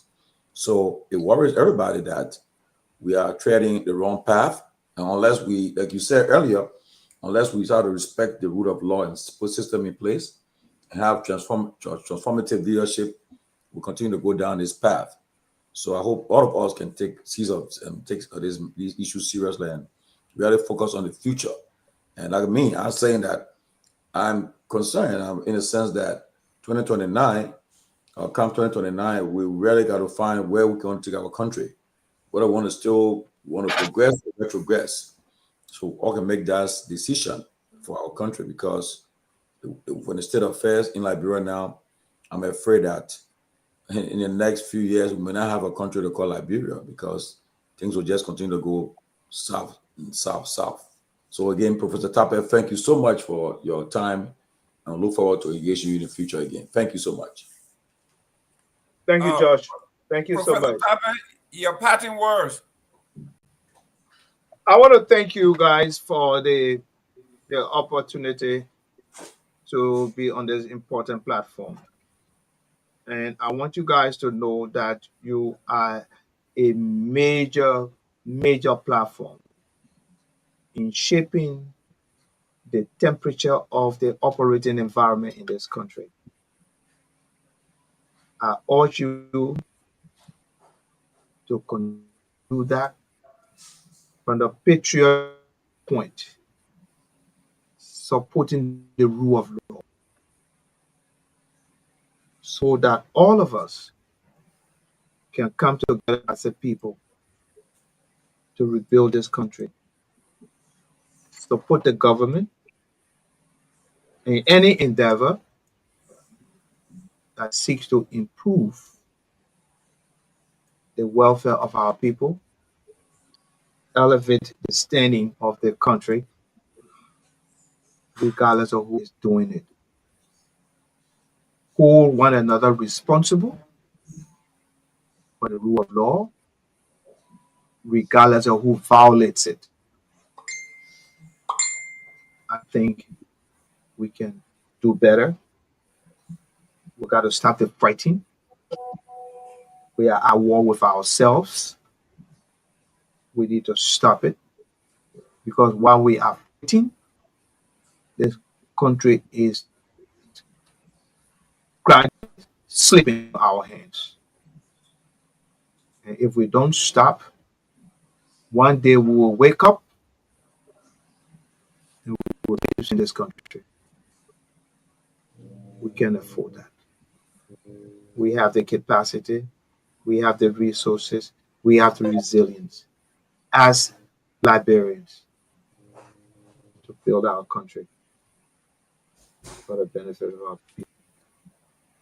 Final thing, we should stop ascribing evil to things we do not understand and not politicize everything because of political capital. Because at some point in time, you will have difficulty improving the premise you set to get to where you are. Thank you. Prof, the K ni Kajo. Somebody It's Karggeor. Oh, K. Yeah. Okay. So the person got a misspell. Okay, Yeah, they will correct it. Okay, Doc, thank you very much. You will leave now if everything is All well. right, guys. Let the young man go, and then we'll have a few minutes to dissect and do our own evaluation Okay. behind the scene. Thank you very much. Okay. It was an honor to be with you, and please come back again. Okay, guys, it's nice to see you, Victor, Robert, and I know Hamad will come here. We'll take you to Babiata. You're gonna come in. Thank you, Wesley. Brother Josh, Thank it's good to see you. I'll take you on that offer. So the next Robert, when are you coming down this side? Robert needs security. He needs security, but now Michael Rubio finished taking care of security. I still need security. But Professor, thank you very much. I represented you. I want to let everybody know I represented the man, the professor at his son graduation, University of Miami Law School. He got a master's degree in maritime law. So I was representing the family there and young, brilliant young man. But guys, Tomalin, let me start with Victor. Victor, your take.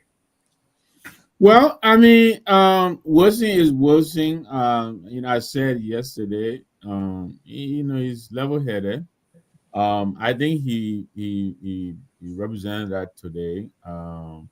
He did accept some blame for what happened when he was a part of the CDC government, but he also acknowledged government is big. The president gets advice from all over the place. It's left with him which one to pick. And so I believe he's offered his advice as best as he knew. And, the president probably took some of it and didn't take some of it. But he acknowledged that, there were faults on both sides. He talked about, our failure to follow the rule of law. Even during his time, during his government, he acknowledged that. So I think there are lessons learned here. Let's see what happens. But I'm happy he came on. I'm grateful for his time with us here, sharing his knowledge and experience in government. I hope you'll come back again. And thanks to the platform as well for the opportunity. Great. Ahmed, he says, we are at war with ourselves. We need to tone it down. There's too much toxicity. We need to move forward. Ahmed, you are muted. There you go. Yeah, I think generally we need to focus on those things that are important. Obviously, in a competing democracy is never stronger when there isn't any discerning views. There must be competition. There must be this agonizing form of disagreement. It helps strengthen democracy. Democracy is not one where, of course, everybody will just agree to the same thing. Our ability, as Sawyer would say, our ability to tolerate dissent and different views become the basis that measure the health of our democracy. So I think when people talk about the tuning down, is basically one that says, let us focus on those things that are important. The professor, of course, is very informed, very learned. I think he provided a lot of great information. However, I was just a little not too sure. I think I saw the professor going too much in the middle to the extent that I think he would not look at a spade to call it a spade, which in my view does not reflect the professor, a former veteran of SUB, also a leading voice, of course, during the days of the progressive. Because when you say we must follow the rule of law, there has been a major violation of the rule of law right there, yeah, just over less than a month ago. And I think the professor should join also say to the broadcast government that that was wrong. And what the government did was nice. I think the professor was not doing that. And two, for the professor not to be very effective in terms of what could the CDC next position be when it came to fighting corruption or holding people accountable, I just think that's not a good strategy going to 2029, because the issue of corruption, whether we like it or not, that is something every Liberian around the world, maybe they were engaged in it, but every Liberian tend to wish to see a government that will stand tall in fighting corruption, because whether we like it or not, it has become a cancer. It has become one of those areas that affected us. Since it says bogus concession, you think why was it bogus? Well, because of some corruption practice. $83 million inflated cost came down to 22. You think in between there is a semblance of corruption. So I'm saying a government that will radically transform our country must be one that will be clear as to where it stands when it came to corruption. And so I thought the professor if he will advise the citizen next strategy, he needs to advise that citizen must be definite, citizen must be intentional, citizen must be clear. Other than that, I think he provided some very informative information, and he provided some very positive hygiene to our political discussion. It was nice having him on the show. Honorable King George I, check us out, but please address, he said audit and conviction are two different things. Then when I push on the confession of the speaker, he said the man apologized, let's move on. Your take, and then we go home. Well, to be honest with you, the professor, who I highly respect a lot, he was very measured in his answers tonight. In Liberia, when you, especially what I've noticed in Liberia when it comes to the government in power, for the last 19, 20 years I've observed, depending on the government that's in power, you if you're living on the ground, you stay on the ground, you try to be that's why many of the people, you notice, they are out there. I talk to a lot of people, right? And they'll tell you, when I ask them come on the show, like the guys who served at the RIA before, in the administration of President Stalin, President Weah. Never ask these guys, some of these guys working on a high position to come on the show. They will tell you of the problems, the issues that happen in the country, but they shy coming from the show because they'll tell you, I remember coming on your show, I start talking, you're also asking tough questions. I'm doing business that will be affected. They will honor my business, they will target my business. And so some would imagine a well-known, one of the top opposition leaders in the country, Mr. Cummings, said that he cannot review his business in doing Liberia. And that business Liberians are employed. But you think he should be able to say what kind of business he's doing. But because if he come and announce it and he credits out the government, they be targeting his business. Forget to know that he's hired, Liberians are being hired and they're paying taxes. Government getting revenues from the taxes they are paying. But that's how the country has been.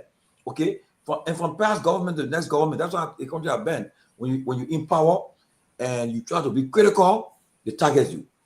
To the extent where if you cannot, and those who you see come when the attorney government ends, they come straight to America because they have status, because they can't survive there, because if they try to be independent and independent free thinker and critical, they feel that they'll be targeted. And I believe that Professor Tapper, he was very measured. Most of the questions we push him on, he couldn't come. Like you notice, each time you bring the issue of a co-star, he will just throw away. And then when he issued about the government issue, he will, because I don't think he wanted any controversy. He wanted, because whatever he said tonight, it became breaking news. He beat it. People take, and people, mind you, no one should fool you us that people don't watch our shows. People watch our shows and they're looking for a key part. It will take a clip of him. Next thing, they'll be all over the place. Hear what the person said. Librarian, we're looking for news to make the day. So I thought that he wasn't too much forthcoming in most of his response. And as a result, but at least he answered some questions and addressed some issues. But I don't know. whether we will have to come and be able to really come and address the issues that when they are asked. Because honestly, I'm concerned about it. This other report, everybody should take that report. It's embarrassing that that they okay. For instance, at the president, he gave reasons of hiring 73 supplemental workers for 6 days. He said humanitarian reasons. He gave the reason why to hire them. Okay, but the GSA said that the CDC government did not follow the right policy. The same thing, the CDC government did not follow. UP government that accused the CDC government of not following it. They have done the same thing again in 2 months.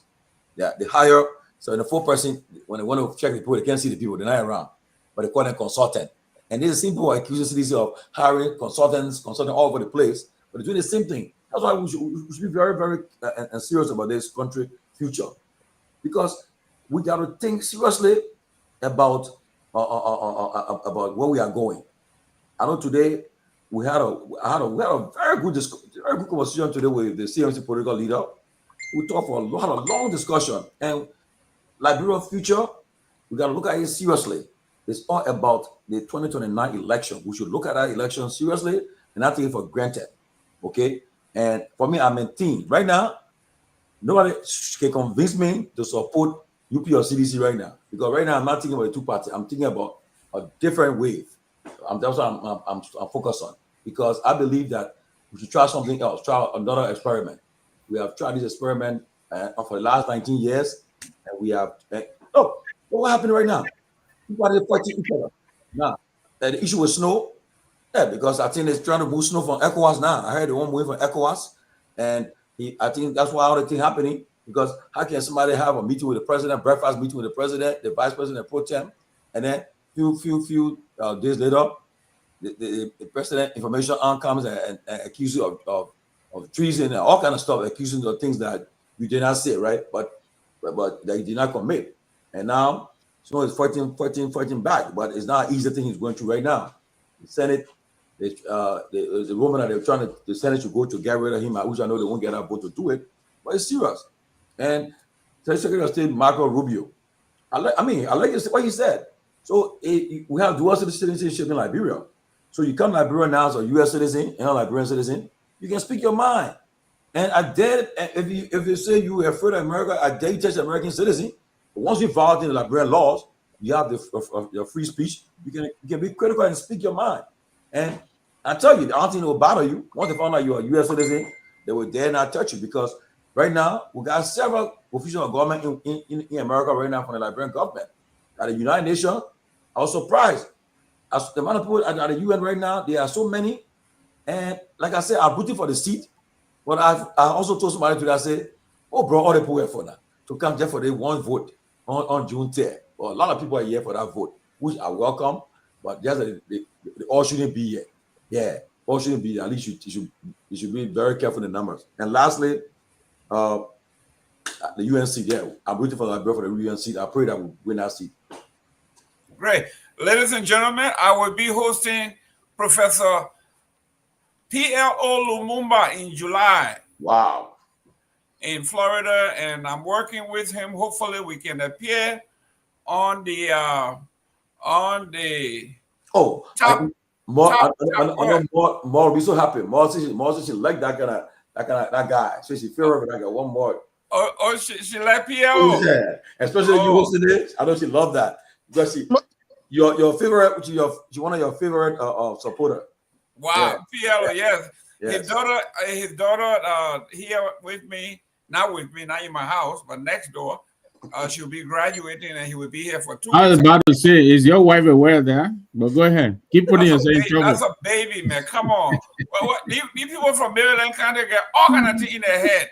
Tomalin, I think you should try to see if we can get Senator Duncan. I think he's offering something radical, something that tend to makes sense.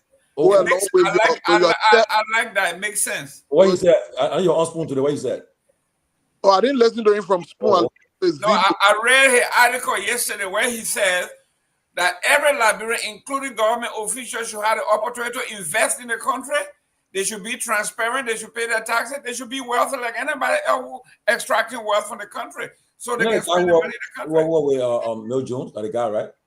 No, Yeah. Duncan. Okay. The guy who became a senator for Jerome, South please point me to that article I want to read. What is he offering to as a springboard for those who cannot afford the money to invest? Is he making any provision for that for the ordinary person? He didn't say that. He said government officials should be given the opportunity to invest like everybody else. In a government official who like Jolly Jolly. Everybody in Liberia wants Jolly Jolly. But if you want, I think a bad that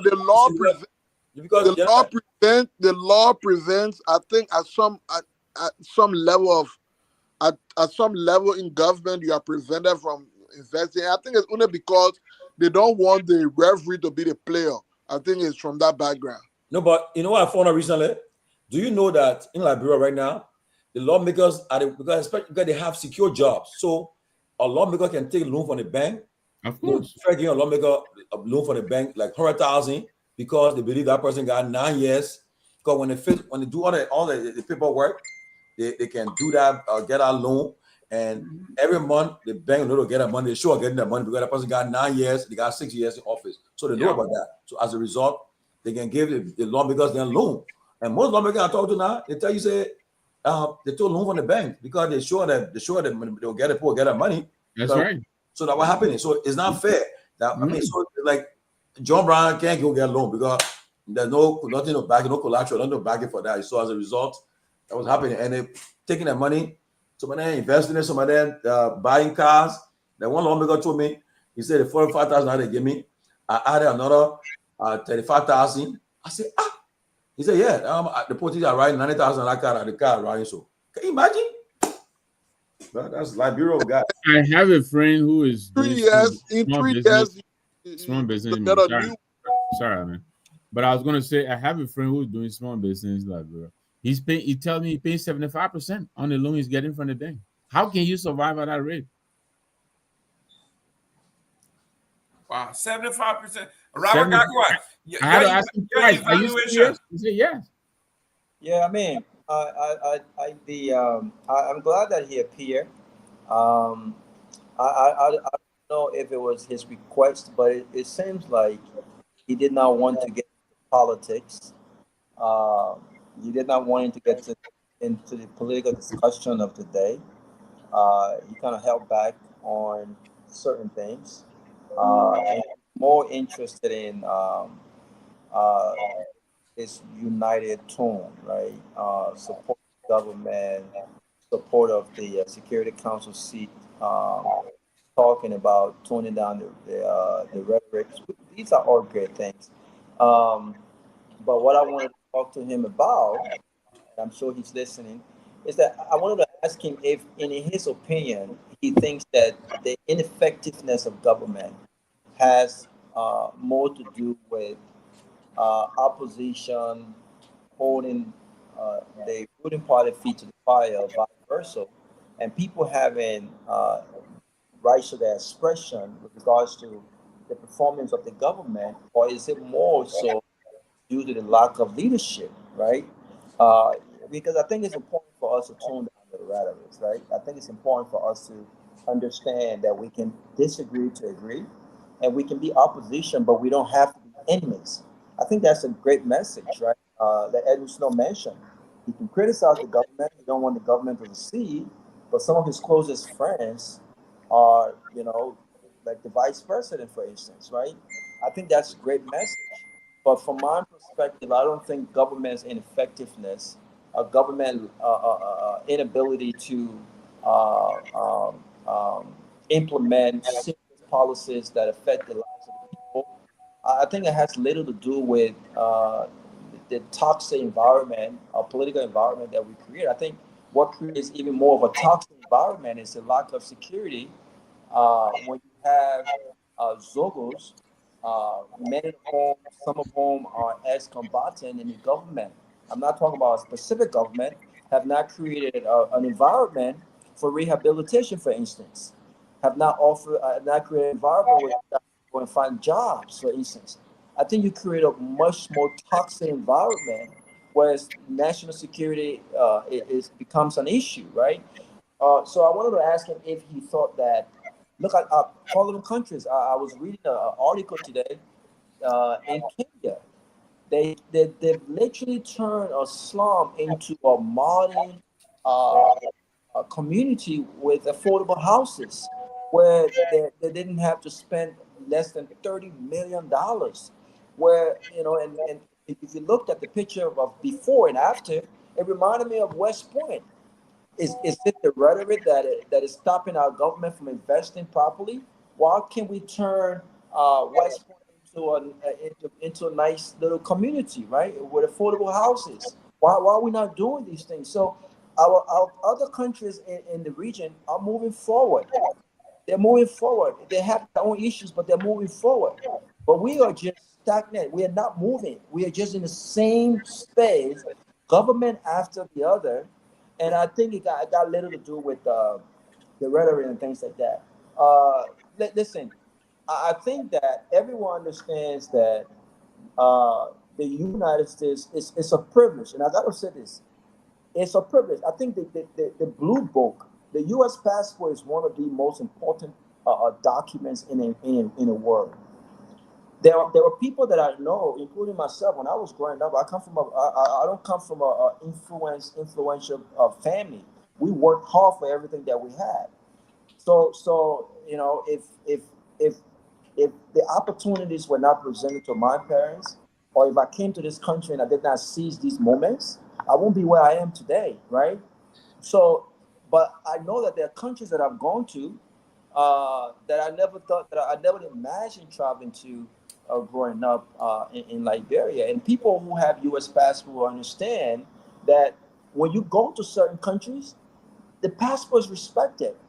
But I also think that when you hear the Secretary of State making these announcements about how U.S. citizens are treated and the consequences, I think also it's a strategy to censor government, poor government, smart government, who also have their rules. Freedom of speech is great, I agree.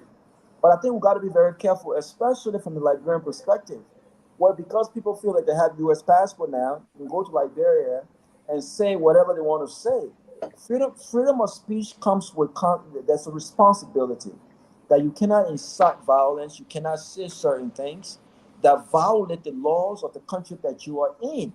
And if you looked at what's happening in Saudi Arabia, I think a young lady was arrested from Tennessee because she did not like the fact that the security were searching her and touching her in wrong areas, and they locked her up for, I think they went to court and locked her up for 7 years. So this is not just about Liberia, right? But I think that when people hear these announcements and countries kind of get scared when they talk about visa restrictions because now they don't want to touch Americans because they want to come to America, I get it. But I think it's also important from our foreign policy perspective, as small as we are, I think it's important for our government to also understand and look from within. I think he mentioned that what is best for us. At this point, I don't think from a foreign policy perspective, I don't think we've understood what is best for us. And I don't think that have been the drive of our foreign policies. It almost seems like we're just moving around with chickens with no heads when it comes to foreign policy and whatever the American says we do. But I thought it was a great show overall. Great. Honorable, yes, go ahead. Mr. Jerome, they want to clarify, so somebody just telling me that the issue about thinking about the loan, right? Like you can get a loan as an official government. Chief, excuse me 1 second.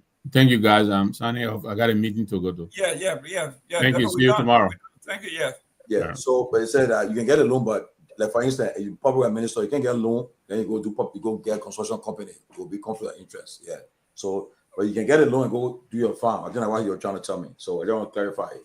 But if you're a minister and you say for the next 9 years I'm going to make 3.5 million, give me 2 million and give it to you. Do they care what you're going to do with your money? Well, I don't think. I think for ministers, I don't think the bank will be so. The bank will easily because they serve at the pleasure of the president. Oh, okay, so that elected people, elected officials, they won't easily get these loans. Yeah, they can get. They go to African border and get a brand new car and say, "Give me the car, I'll pay."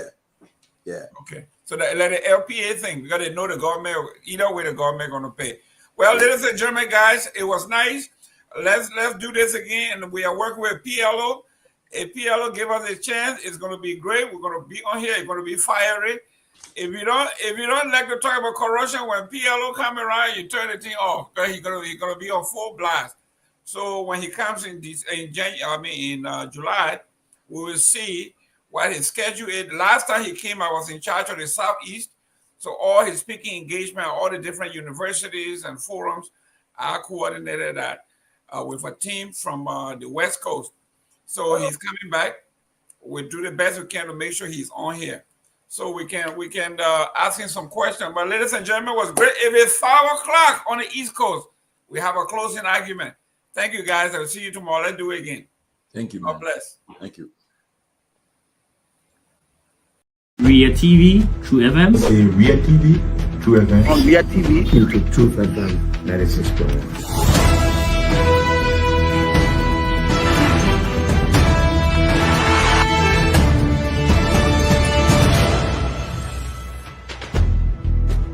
What's the meaning of the black barrier? The black barrier is to tell Joseph Bakala, if you don't organize yourself in a grateful manner, we'll take your plate. You might say what you want to say, but for us, we are here to make sure we build our country, that we are respected. We have donors that are coming because of the confidence.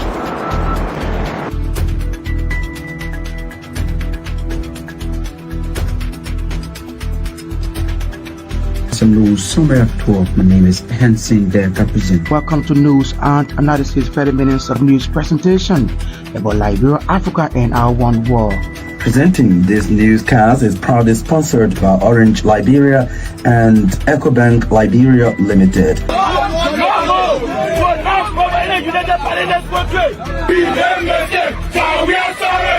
How is life after the presidency? But before the presidency, the same life, that's what you see. I live a different life. You know, when I was not president, this life, that's what I live, you know, with my family and I have a lot of interest in the health sector, the educational sector, and the agriculture sector.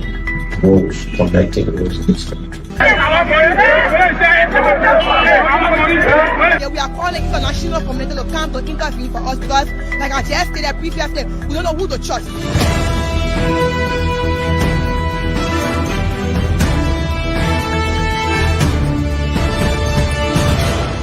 Always make sure to turn on to our Ria TV and listening to Truth FM 96.1.